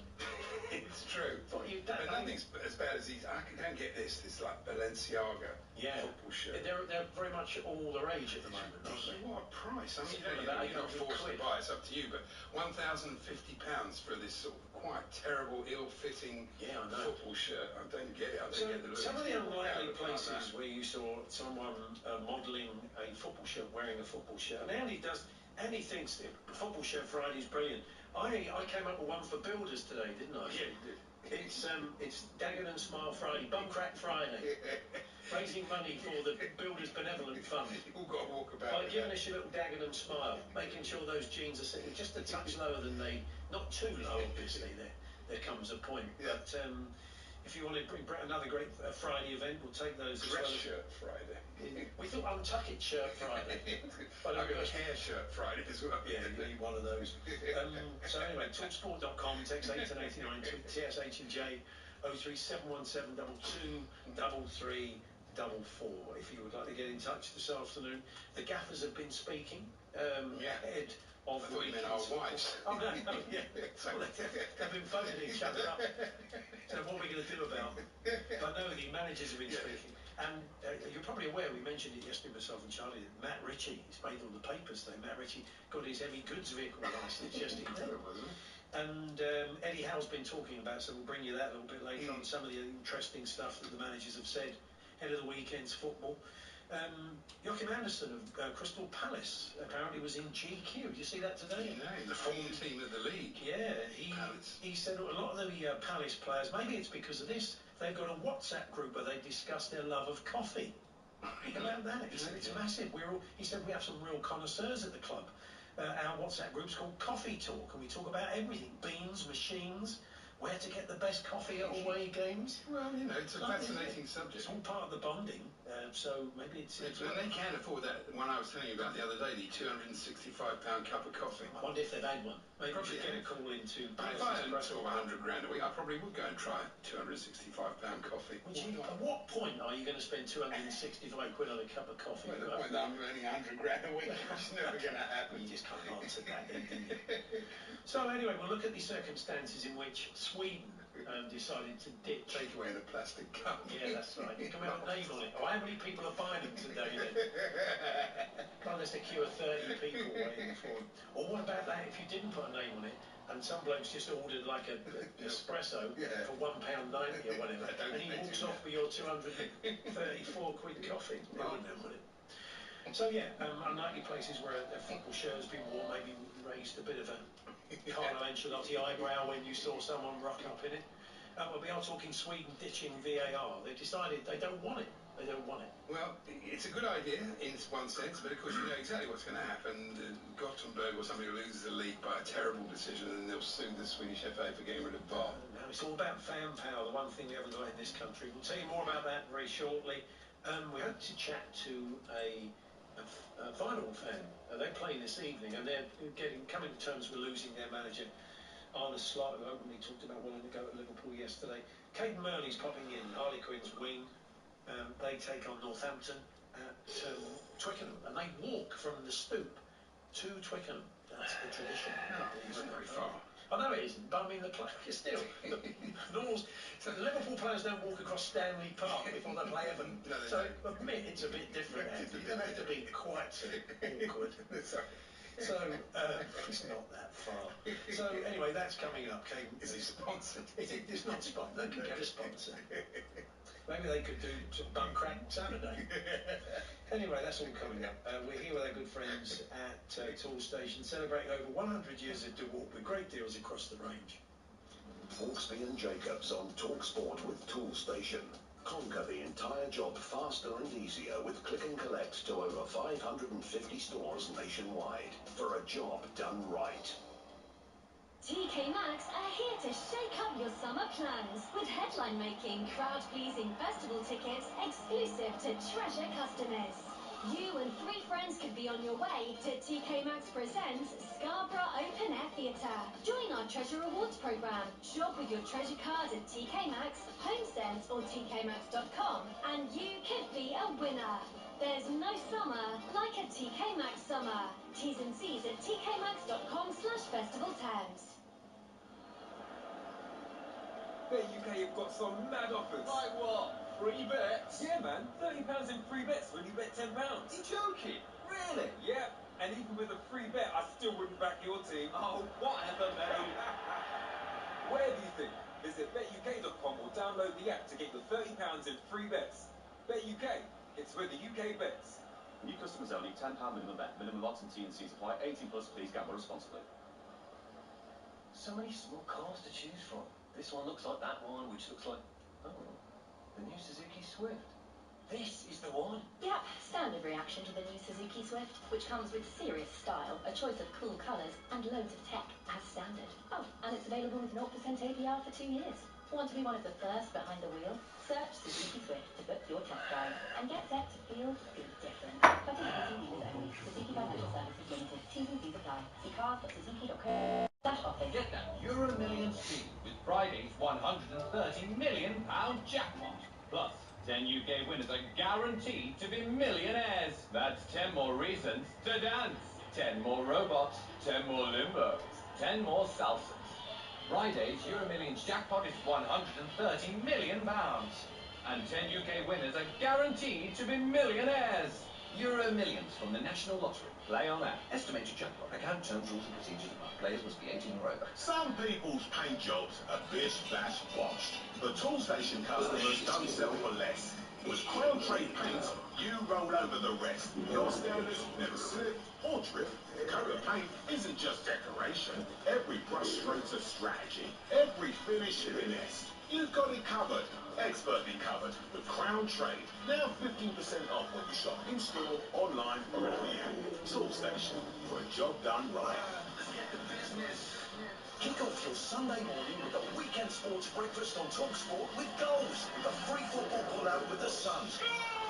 Lace up your boots with the nation's brightest sports breakfast, featuring insider news, big match previews, and expert analysis from Tony Cascarino and Natalie Sawyer. Oh, it's absolutely magnificent! Get fully loaded for football with a weekend sports breakfast, Sunday morning from 6 on TalkSport with goals. The essential free football pull-out with the Sun every Saturday, Sunday, and Monday. TalkSport Traffic and Travel with MyDear Cooling and Heating. Find an easier route to win air conditioning split system projects with MyDear. Win more, earn faster. That's the MyDear idea. A60 M11 northbound is closed after a lorry overturned at junction 6 for the M25. In Surrey, the M25 anti-clockwise is blocked after a collision. It's happened just before junction 12 for the M3 with queues back past Heathrow. And in Bedfordshire, the M1 northbound is partly blocked after a collision. It's happened in the roadworks area just by junction 10, the turn off for Luton Airport, so do expect some big queues there as well. I'm Adam Moore. With the new League One live on TalkSport 2. Derby County versus Carlisle. Coverage from 12 noon. Kick-off 12:30. What a great bit of play Saturday afternoon on Live Football Dynamo TalkSport 2. Our old mate Ali Ross is some TV writer and Cup Titan Army foot soldier. He's back up north. He was in Edinburgh. He's in holiday, and as we call it. And he was in Edinburgh and got in the cab of Kevin Devlin, who's a big TalkSport listener, big Hibs fan. So Kevin, very good afternoon. He said he was this afternoon. So we move on to that story. I think maybe we should have got a bit more traction. I read it last night with our next breaking story. Sweden decided, the Swedish team decided they do not want VAR. They probably looked at the mayhem that's going on around the major footballing nations and said, not for us. I was of the belief that it would be frozen by UEFA. But not so. Martin Ziegler at the time said, it was a story last night. How are we doing, guys? Not too bad. So it's a choice, is it? I didn't realise it. Yeah, so the Swedish FA, they have been sort of making noises about bringing in VAR a year ago. I think they sort of got the mistake at the time. They thought it was going to be a sort of UEFA requirement. However, the head of the FA, Fredrik Reinfeldt, has now said he's bound for the democracy amongst the Swedish elite clubs and the districts, and they're not going to bring it in. And he says UEFA will not force them to either. Wow. I mean, I did say it's the fan. There's a whole lot more fan power than we have here, isn't there? Yeah, so they do have this sort of 51% rule for the clubs, a bit like Germany, where it has to be 51% supporter owned each football club. So there is absolutely this sort of, the fans have a much more of a say within the clubs. But having said that, you look at what the YouGov poll only like a few months ago in this country said that 3/4 of the population do support VAR with some changes. Yeah, I mean, there was the kernel of a good idea there, and I think everybody was an advocate of it, and that was most of us, I think. just didn't expect this level of interference. I don't know why we were so naive, but we just... It's incompetence. Everybody kept using that term Pandora's box, and no one really listened, but sure enough, that's exactly what's happened. Yeah, I think the interference is definitely the thing which people don't like. But I think in Sweden it's more the feeling that, speaking to people that you work there, it's this thing that, fans really can't celebrate a Liverpool performance. And there's always this question mark, which is understandable. I mean, I hope in the future other companies will look at this and maybe there'll be pressure to say put in a sort of challenge system or something, just to get some of that spontaneity back.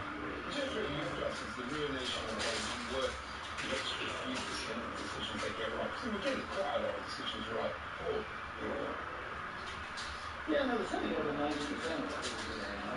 And it's up to something like 95%, maybe a bit more now. So yes, they are getting more decisions right. I mean, it'd be interesting, when you get the technology you're going to get, semi-automated system from league next season, when that comes in, so the goal line technology, automated offside, maybe actually the pendulum will swing a bit, and actually people will say, we've got these very quick offside decisions, let's dial down on the interference into referees' subjective decisions. From what I understand of semi-automated, it's better, but it's not perfect. It certainly isn't as perfect as we might think. So goal line tech is, we trust that generally. And I mean, there's still going to be that slight element of doubt. There'll still be some contention. But I think you're absolutely right, Martin. It's like as we said, the second penalty that Brighton could have had last night. I mean, would have made a material difference on the game and the scoreline as it was. But it's a penalty. I mean, what are they looking at? What is that bloke in Stockley Park actually seeing at that moment? Never mind whether it's a high bar, never mind whether they go against the referee. He must in his heart know that's a penalty. I mean, the high bar is another, it's like clear and obvious. It's another get out. It's another sort of fairly flaky term that allows decisions to go one way or the other on the toss of a coin. Yeah, I mean, yes. I think most neutrals would have thought that was definitely a penalty. I mean, obviously, people still make mistakes, don't they? Maybe it was just a mistake. But on the other hand... I don't think it is like that. I think there is, I mean, we talked about this a lot on it. There does seem to be a hierarchy in refereeing circles that, like a few of the senior referees, the FIFA referees, their word is gospel. When they say, not for me, they rarely get overruled.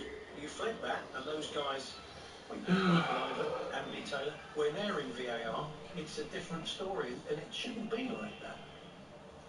It shouldn't be, and I think how Webber's trying to get into people's heads that it shouldn't be like that, because the other thing is you might be a brilliant referee, but you may not be the best VAR. Speaking to the guy who invented the Hawkeye system a couple of weeks ago, he actually says VAR is one of the things he's least proud of, and he'd like to see some changes. But he was saying actually, you can tell within 5 minutes who's going to be a very good VAR operative.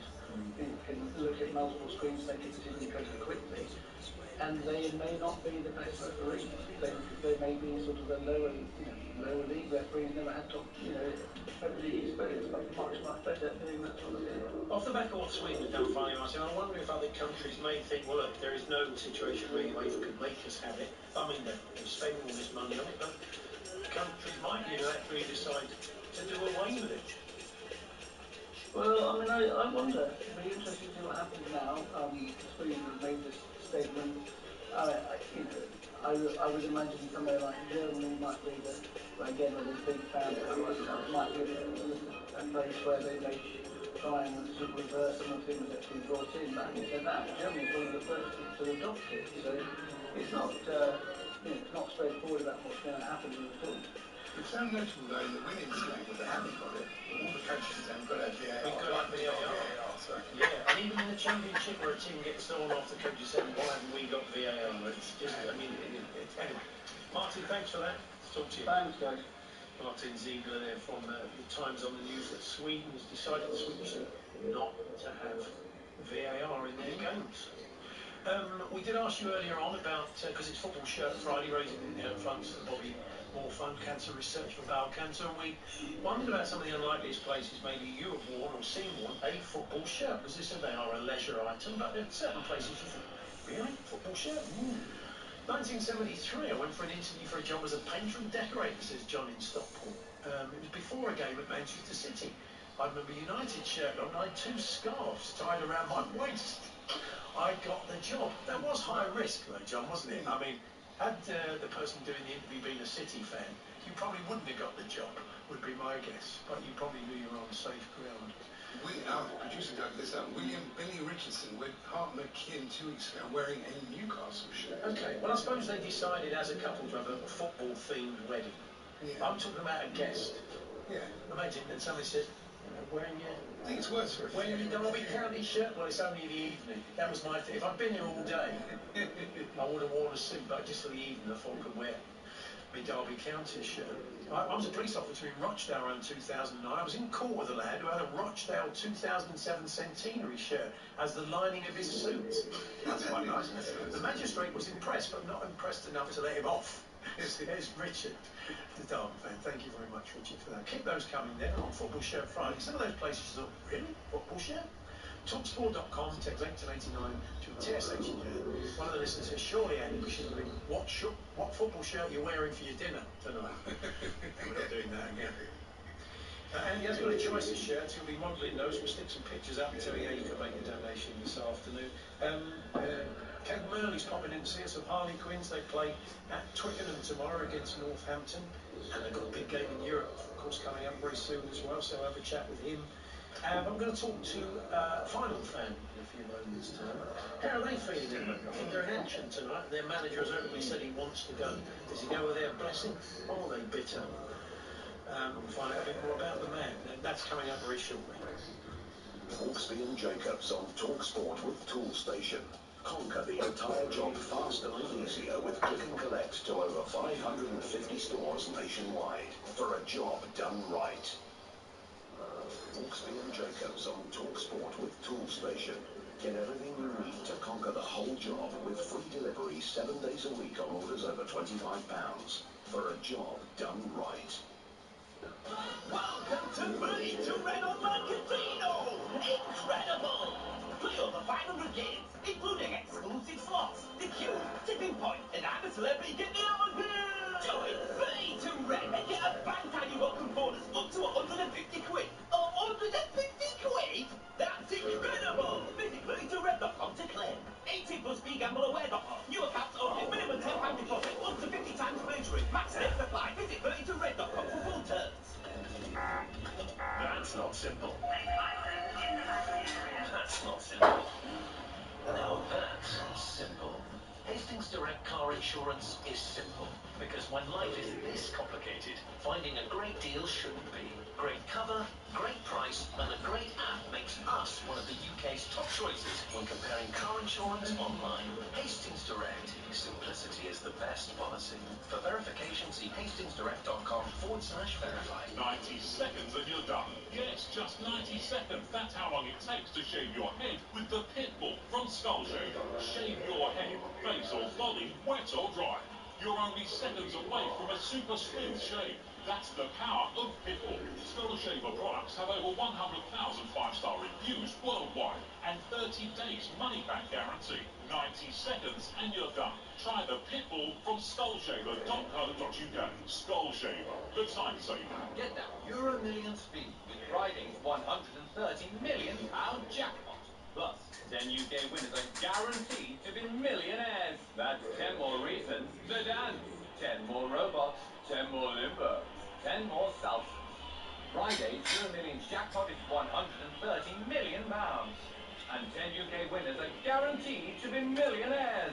Euro Millions from the National Lottery. Play on that. Estimated jackpot. Account terms, rules and procedures. Play with the 18 US. Let me go straight to the point. When you're laying a patio or driveway, you need Seeker Fast Fix. It's ready mixed, easy to use, and quick to apply. Plus, it comes in 5 colours, and you can use it in any weather. Transform your next project with confidence. Transform it with Seeker Fast Fix. and you'll finish a quality job in no time at all. Seek a stockist now at seeker.co.uk/landscaping. On DAB, online, and on your smart speaker. Talk Sport. Talk Sport News. Yes, we'll take a temperature of the final fans ratio. They won 3-1 last night against Go Ahead Eagles. So what's the mood of the away fans, with Arne Slot openly saying he wants to come to the... We'll find out very shortly, but first Amelia Beltrao has the news headlines. Thanks, Paul. Good afternoon. Jose Youssef is facing a fight to keep his job. Scottish Labour says it will lodge a vote of no confidence in the First Minister this afternoon, following similar action by the Scottish Tories. The SNP leader will be forced to step down if they lose. Political broadcaster Andrew Neil reckons it's pretty much over for Mr Youssef. He could be gone before today is out, he could be gone over the weekend, or he could be gone sometime next week or sometime in May. We don't know exactly when, but he will be gone. A 13-year-old girl accused of stabbing 2 teachers and a pupil in a school in South Wales has been placed in youth detention. Yesterday she was charged with attempted murder. A 20-year-old British man has been accused of masterminding an arson plot after allegedly being recruited as a Russian spy. The Crown Prosecution Service says Dylan has been charged with involvement in the planning of an attack on a Ukrainian business in London in March. 4 other men have also been questioned over their links to the case. They'll appear in court next month. And a gold pocket watch recovered from the body of the wealthiest man on board the Titanic could fetch £150,000 at auction. John Jacob Astor went down with the ship in 1912 after seeing his wife onto a lifeboat. His body was recovered a week later, and his 14-carat gold pocket watch was found, and it will go under the hammer in Wiltshire tomorrow. Talk Sport with Bostik. If you're looking for a professional-grade sealant that offers technologically advanced performance, choose Bostik Pro Sealants. Jurgen Klopp is confident that Arne will slot in well at Anfield.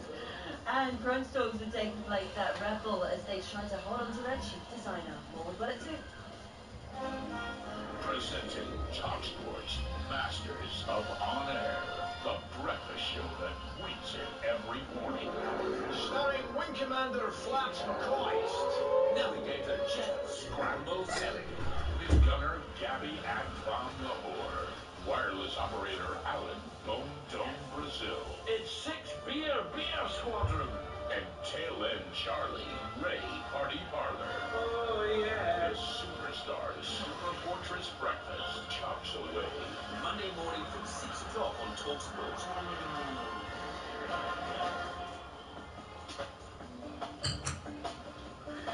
Paul Hawksby and Andy Jacobs here on Talk Sport. A little bit later on, Stan Collymore will be joining us, and we'll look ahead to some big games this weekend. Well, Arne Slot couldn't have been more clear. He would like the opportunity to go and manage Liverpool and the final. They played last night against Go Ahead Eagles and won 3-1. I'm sure there was travelling supporters there, but I wonder what the mood is like among the final fans today. Lauren Picasso is a big final fan, also a Brighton fan. So I don't know which game he was watching last night. No, that's true. Hopefully, final. Hi, Owen.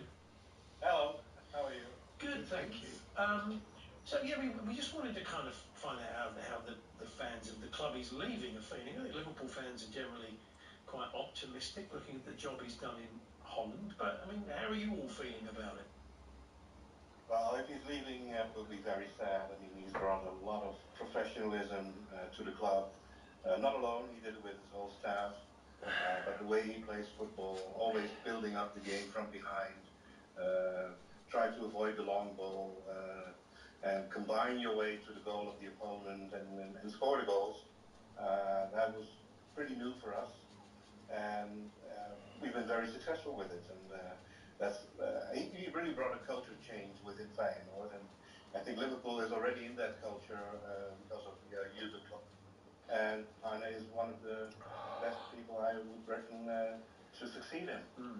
Well, I mean, do you think that the fact that Erik ten Hag was very successful in Holland, but he's done terribly here, but he hasn't done particularly brilliantly either, do you think that might be a problem? I don't know. Erik ten Hag is a different kind of person, and more like a stubborn man from the east, more or less. Although Arne Slot also comes from the eastern part of our country. But in the way that Arne Slot communicates to the media, to his players, I think that's on a different level. I think it's very much on par with Jurgen Klopp probably. Don't know Guardiola well, how he's communicating with his players, but I followed Jurgen Klopp also for a long time because I'm also a Dortmund fan. Oh, right. You spread the love around, Owen, clearly. Yeah, well, Feyenoord is by far number one. Yeah. Last year there was a possibility off the back of the title win that he could have gone to Tottenham and chose to stay and sign a new contract. Did you think you were going to lose him last year, or on the basis that he did sign a new contract, are you surprised that he's going this year? No, not really. I thought, well, he managed to achieve the championship after 5 years waiting, 6 years waiting. And then he was sure he's going to play in the Champions League. And he wanted to show himself in the Champions League. He wanted to see what he could do, what Feyenoord could do. Team still with relatively poor means compared to Ajax, especially in the Netherlands. Not to mention the Premier League club budget. And I think he's done very well. We lost some points there which we should have won. But that is part of growing up, becoming mature in that level of play. And I think we performed very well, and he showed us that we can perform on that level. So yeah, if he goes to Liverpool, fantastic club by the way, then of course that's really next level. And yeah, I'm really excited to see what he can do over there. And I'm sorry to see him leave, but I think he'll be good. And you can't deny a man that kind of opportunity. Have you heard what the reaction was like from the away supporters last night, the go-ahead game? Did he get a kind of round of applause? What was the story there? I think the fans all, or most of them, will, they will be comfortable with him leaving. Also a bit proud, of course. A coach from Feyenoord goes to the top of the league. That's also good for our club. And the way it radiates in the media world. So I hope he doesn't take too much of our best players with him. But then again, Feyenoord is a club which is building up after a long period of droughts, not many successes. That culture change has really come along, and Arne Slot has played a very, very big role in establishing that. So yeah, I think he's a very good candidate to succeed Jurgen Klopp. So why Brighton for you? Yes, I was about to ask that. Yeah, of all the teams in the Premier League. It's a very sympathetic team, I guess. It's a big name, big money. It's not like City or United or the other big names. I do fancy Arsenal also because of the way they played football in the era of Arsene Wenger with Van Persie and Bergkamp and Henry. So Brighton is very sympathetic. Basically a little bit like Go Ahead Eagles in the Netherlands, a traditional people's club, we would call them. Yeah, and they also have a little bit of my sympathy. We're going to play something. You might as well stick around and have a listen to this, Owen, because it is Jurgen Klopp. He's just done a press conference today ahead of the game at the weekend, and he was asked what he thought of Arne Slot in the press conference. This is what he had to say. Not involved in the process, just to clarify. Club-wise, I would like a lot about it at the first moment that if he is the one that wants to take the job, really, and is desperate, but come on, let's go for it, excited rather. I like the way his team play football. I can say definitely all the things I hear about him as a guy, good guy. Some people I know him. I don't know him yet, but some people tell me that he's a really good guy, and I like that a lot. So, good coach, good guy. Looking forward for the top if he's the solution or the man. Then I'm more than happy. It's not up to me to judge these things. That sounds all really good to me. Best job in the world, best club in the world, best job in the world. And obviously now help even with not finishing on high, it looks like. So there's space for improvement, let me say it like that. Oh, great job, great team, fantastic. It's such a great job. Where are you leaving? Well, because he's knackered. It's taken too much out of him. That kind of backs up what you were just saying, Owen, really. I mean, a very similar personality, very similar character. He's obviously trying to be as diplomatic as he can. Klopp, he can't openly say he's the man they want, but he's making all the right noises there, isn't he? Yeah, he is. And I think Jurgen Klopp is a little bit ahead of Armstrong, of course. But he's followed a similar path. Came from a smaller club, Mainz 05, then Borussia Dortmund, was very successful, but didn't get the Champions League final win. And then the move to Liverpool. Now, Arnhem, AZ in Alkmaar, which is also a pretty good club. And then Feyenoord, which is with Ajax, the biggest thing in the Netherlands. Wise also, fan pressure. Stadium always sold out at 47,000. And so now next level is Liverpool. And they're following the same path. And I think they have the same basic ideas of how they want to play football. Jurgen Klopp's Vollgas, Fußball, as the Germans call it, or full throttle football. And basically Arne Slot does it the same. Well, it's fascinating to talk to you, Owen. Thank you very much, and yeah, we'll see what happens. But it looks like you lost your manager sadly. But thank you, Owen. You're welcome.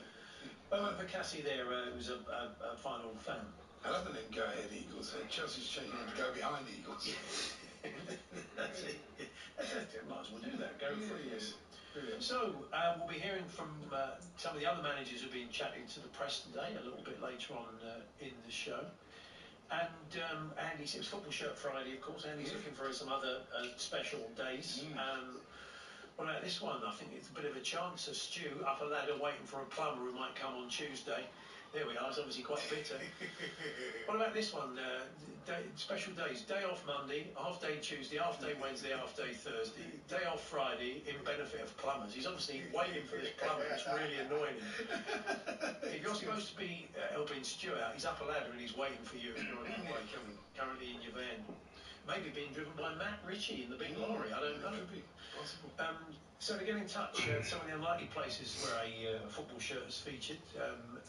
Matt, the Arsenal fan, what about Big Alan Friday, where everyone just goes on the lash? That's just Alan on a Friday, I think, Matt. That's a good idea. I proposed to my wife in a Spurs shirt, and she said yes, by the way. Well, there we are, congratulations. I'm wearing my Dukla Prague away kit for Football Shirt Friday. Well, she obviously said yes, but she's your wife. Yeah, exactly.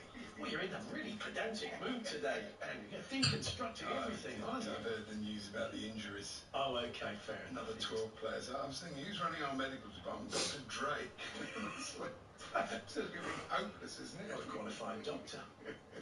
So, Kate Murley's going to, he'll be delighted. He's a Manchester United fan. Kate Murley of Harlequins popping in the Swiss very shortly. They play at Twickenham tomorrow against Northampton. Of course, still very much in the European shake-up as well. So, we'll be chatting to him, Quinn's Wing, in a few moments. Hawksby and Jacobs on TalkSport with Tool Station. Get everything you need to conquer the whole job with free delivery 7 days a week on orders over £25 for a job done right. It's time to stop spinning. Feel those dials turn down and off. So when the grid is busy, relying on fossil fuels, you're a washing machine, drifting into a power nap. Want help shifting your energy to greener times? OVO's Alexa skill can help. Just say, Alexa, open OVO Power Nap. And sports. Download the Unibet app or visit unibet.co.uk and get a Bet Builder boost every day. Unibet. You're on. 18 plus, begambleaware.org, pre-match only, match day £10 minimum, combined odds of 4 to 1 and 3 selections, T's and C's apply. Sometimes running a trade or construction business can feel like working out in a sauna filled with wasps. But Xero accounting software can help. You can quote an invoice on the go to get paid faster. Soon it'll feel less like working out and more like chilling out. To whale song. Sung live. Search Xero with an S, because healthy business is beautiful business. That's not simple.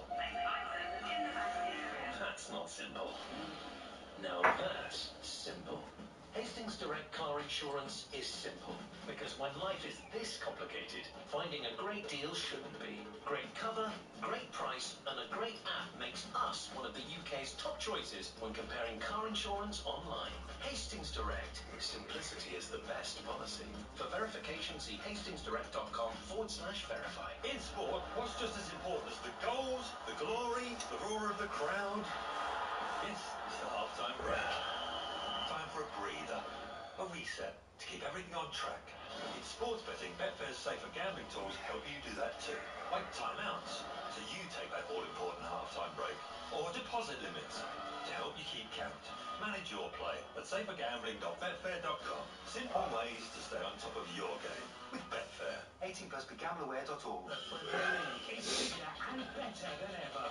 Don't miss any of this season's action on TalkSport with Now. Tomorrow is game day, featuring TalkSport's most full-on, football-dedicated schedule ever. Fabulous goal! It's your non-stop, one-shop Premier League destination.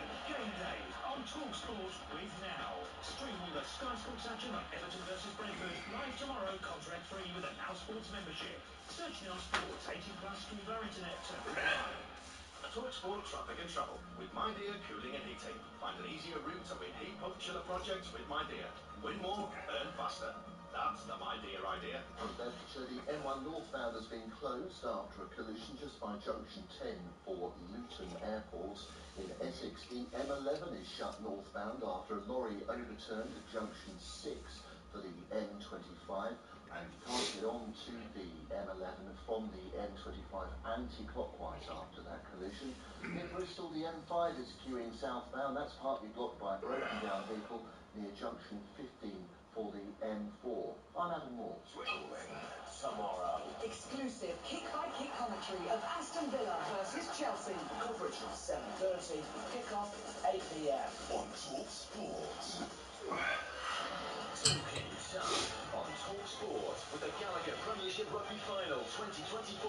Saturday, June the 8th. Tickets are selling fast. Get yours now at premiershiprugby.com. Yes, it is time to take a look at this weekend's rugby action, thanks to Premiership Rugby. And we're delighted to say we're joined in the studio by Lady playing at Twickenham tomorrow. Yes.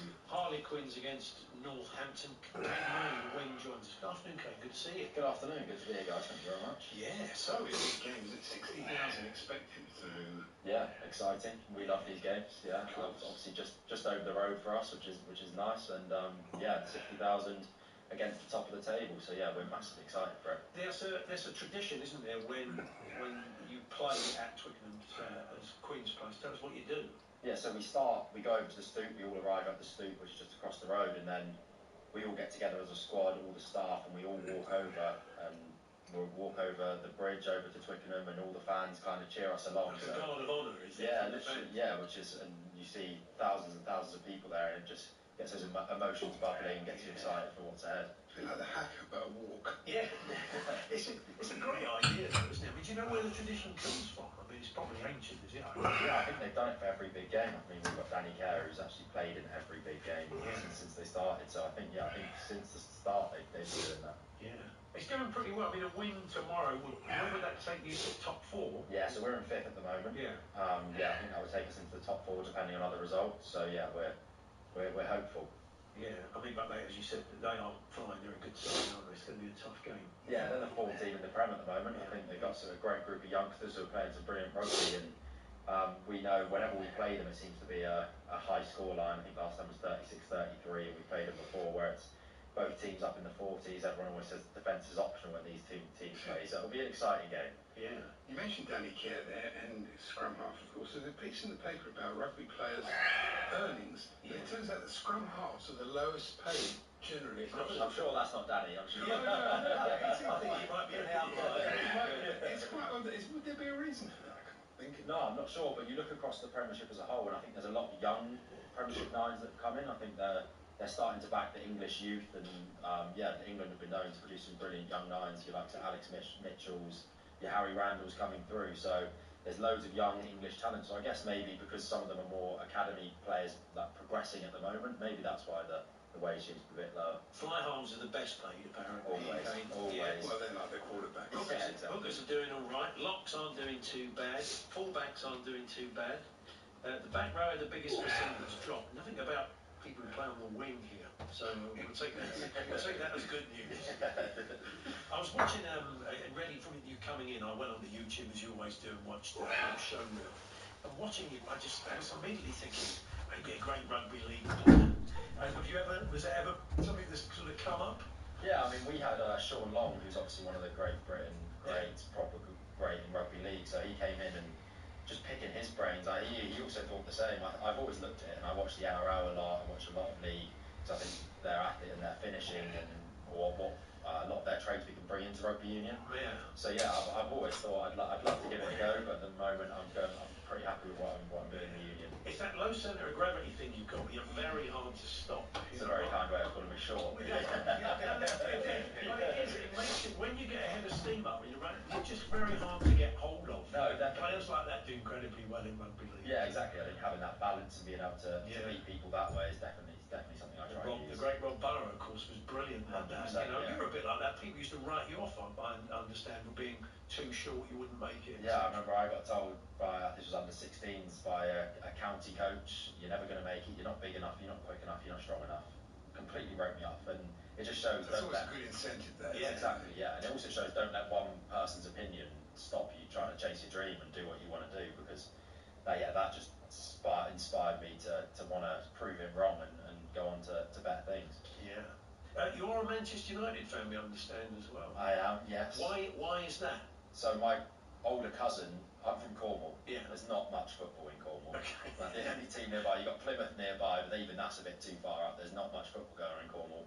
My dad didn't support a team, my grandparents didn't, they're all very rugby. But my older cousin was a big Manchester United fan. Right. So he was the only person I really spoke football to, and I guess they're obviously doing alright back then as well. So I guess I latched onto that, and that's why I've been a supporter ever since. Well, did you play much football at all? Yeah, I tried to play as many sports as I could. My dad, there was a point where I think I was about 10 or 11 where my mum was like, you have to let him choose what sport he wants to do. If he wants to choose football, you're going to have to let him. But luckily I chose rugby, and here I am. Yeah.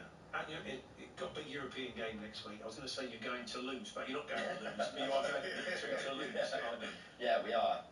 European semi-final, first time Harlequins have ever been there. So, yeah, it's an exciting opportunity for the Premiership. We've obviously got two teams in there. Northampton in the other semi-final as well. So Premiership rugby's booming, and we're excited by the challenge. I think everyone's written us off, but we like being the underdogs at Harlequins. Yeah. And you live with Marcus Smithies. Well, you did. I think you lived. Yeah, for 4 years. Yeah. In his house I rented off him. He was my landlord, and he was a pretty good landlord. Good landlord. Yeah, he was actually. Yeah, he was very fair. Tidy. Yeah, he was tidy. He was tidy. So he looks like he'd be quite tidy. You You played a lot of FIFA, I understand, during that period, didn't you? Yeah, I still like to think I can take him to FIFA, so I still like to hold that ground in the house. Do you play the kind of EA rugby games as well? I mean, so there's one in development. I don't think it's been released yet. Okay. But there's been the Jonah Loan rugby, and there's been the Rugby World Cup 2011. But I think there's a massive market for it. I think it's the way football grows. People want to play football. Your managers, your FIFAs, your fantasy footballs. That's how you grow the stars of the game, by young kids seeing them, being able to play with them on TV. So yeah, I hope I think there is a game in the making. But then all the players can start getting paranoid about their numbers, the way they play. So it's in the NFL, they'll get really upset about it. That's true. Yeah. So you're going to be coming up on the Northampton side. There's some decent players in there, isn't there? A few players that you know, I'm sure, along the way. Yeah, played with a lot of them at England age groups. Obviously opposite me on the other wing, Ollie Slyton, who's the current Prem top try scorer. I was that last season, so yeah, I've got a bit of catching up to do there with some injuries at the start. But no, yeah, they've got a massively exciting backline, especially, and they can score tries from nowhere. So we're excited by the challenge. And you played for England A a short while ago and had a decent game, so you'll be hoping you can get a game for the full side definitely. too. Yeah, hopefully. Yeah, I think that's a good stepping stone. I think it's great to have that back. There haven't been a game in quite a few years before that. I think it's a good progression between that England under-20s stuff, the academy kind of sort of level, and then up to the seniors, and get to in that environment, learning the same calls as the seniors.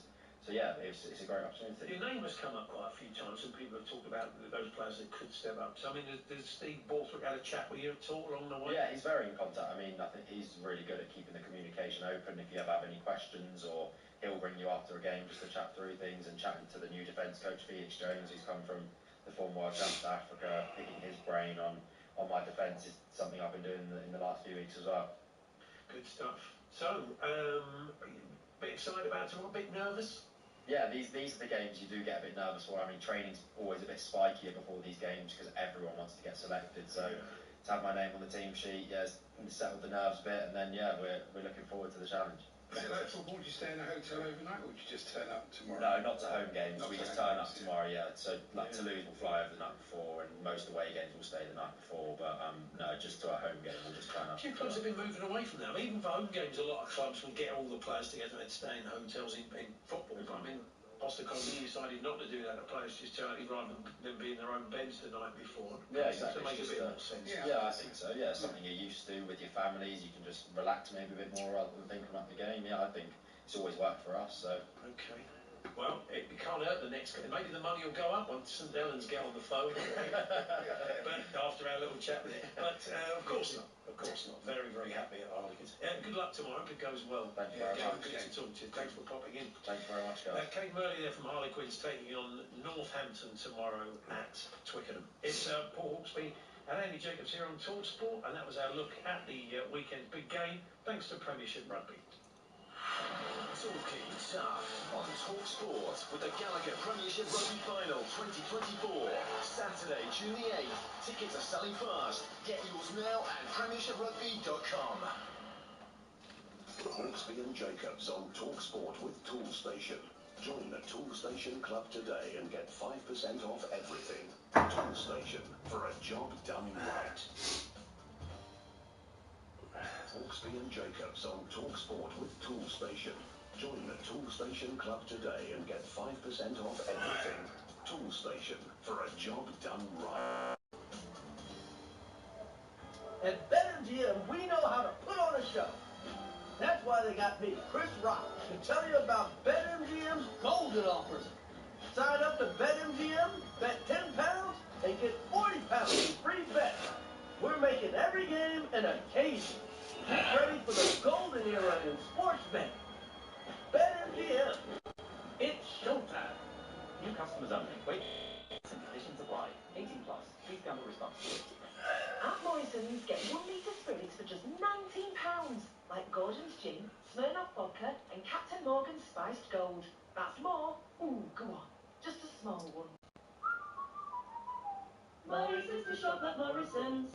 Majority in stores and online. Subject to availability. Selected bottles, please drink responsibly. Get that Euro Million speed with Friday's £130 million jackpot.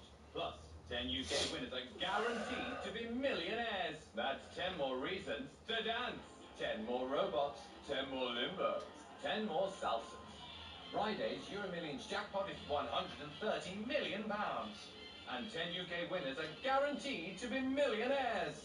Euro Millions from the National Lottery. Play on app. Estimated jackpot. Account terms, rules and procedures apply. Players must be 18 or over. Let me introduce one coat everywhere. So you paint. One coat everywhere. Bedrooms, bathrooms, backrooms. One coat everywhere. Shelving, ceiling, stripes. One coat everywhere. No second coat. One coat. You get it, right? One coat everywhere from Ron Seal. Does exactly what it says on the tin. Obviously, it can't be used literally everywhere. Surfaces may be prepped. See tin for limitations. Want to build a bed you want in seconds? With Unibet's Bet Builder, you're on. Add shots, corners, cards, and more. And increase your odds with Bet Builder rappers, combining bet builders across multiple games and sports. Download the Unibet app or visit unibet.co.uk and get a Bet Builder boost every day. Unibet. You're on. 18+, begambleaware.org, pre-match only, match day £10 minimum, combined odds of 4-1 and 3 selections, T's and C's apply. Online, on your smart speaker, on DAB, on the app, and on the money. Over 50 days of live football across April. This is TalkSport. Talk Sport. With Lookers Vans. New or used, Lookers Vans will keep your business moving. Lookers, a good deal. Better. Stan Collingwood with us in the second hour of the show, looking ahead to the big games this weekend. He'll stick around for the Falls panel. We'll give you the games that you can get involved in and try and predict the scores of straight after Will Hobbs with the sports headlines. Thanks, Paul. Good afternoon. Jurgen Klopp says Derby defeat at Everton was the lowest he's ever felt as a manager. I can't remember I've ever been as disappointed and frustrated after a game like I was after the Everton game. It's obviously, unfortunately, a lot of games in my life, but it was special. He also says he's confident Arnie's going to slot in well at Anfield next season. As for the role, Jurgen can't recommend it highly enough. Best job in the world, best club in the world, best job in the world, and obviously now help even with not finishing on a high, it looks like, so there's space for improvement, let me say it like that. Great job, great team, fantastic people. Their Saturday opponents, West Ham, have met with Julian Lopetegui as a possible heir to David Moore. Enjoy exclusive live coverage on TalkSport's Game Day show from 11 a.m. tomorrow. Talking about Bruno, Eddie Howe's hoping no one triggers his £100 million release clause, which expires in June. What about Matt Ritchie and his LGV lorry licence? But I think it sort of shows his inquisitive nature, and he's always trying to improve himself. Howe doesn't think he'll be driving the team bus anytime soon, though. Brazil's record goal scorer Marta is retiring at the end of the year. She could compete in her 6th Olympics this summer if selected. And a boost for Europe's chances of defending the Ryder Cup. The new DP Tour boss says live golfers John Rahm and Ricky Hatton could still play if they pay fines and serve bans during other competitions. Talk Sport News.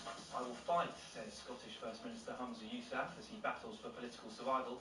And a Brit's accused of an arson plot after allegedly being recruited as a Russian spy. Amelia's got more at 30:30. TalkSport weather with QuickFit. We're here for every future journey with over 300 EV trained centres. Find your local EV trained centre at quickfit.com and drive away happy every time. Another day of sunshine and scattered showers in the southwest. On 1089 and 1053 medium wave, on DAB, online and on your smart speaker. Paul Hawksby and Andy Jacobs on TalkSport.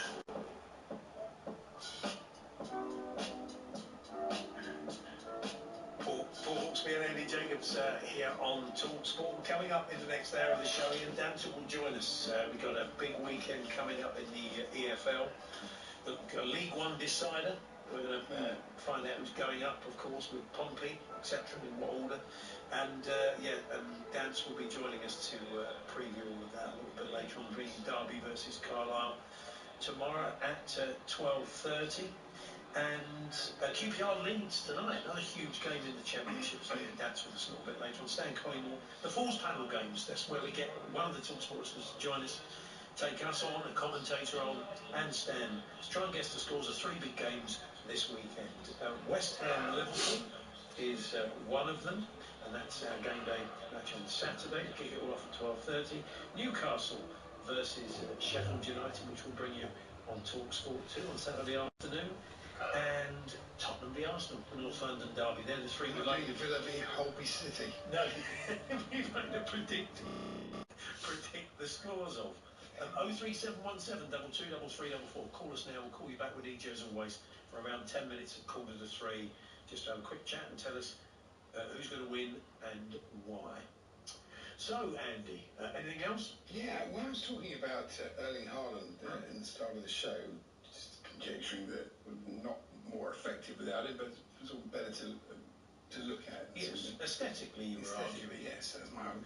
I've always had you are very much a Brian Glanville when it comes to very much so. I am interested in the aesthetics of the game. I am very much so. Yeah. Although wouldn't you? I mean, so maybe they'll sell him to Chelsea. Is this your ruse to actually get a striker? No, is this that Klopp says, yeah, and he was right? Yeah, exactly. I've always had this theory though with Erling Haaland. Like, he's so big. Yeah. I think eventually he could be too big. I see him like 36 playing in the National League. Do you really? Yeah. I've always had this theory that I think he's just going to get too big at such a... But he's so big.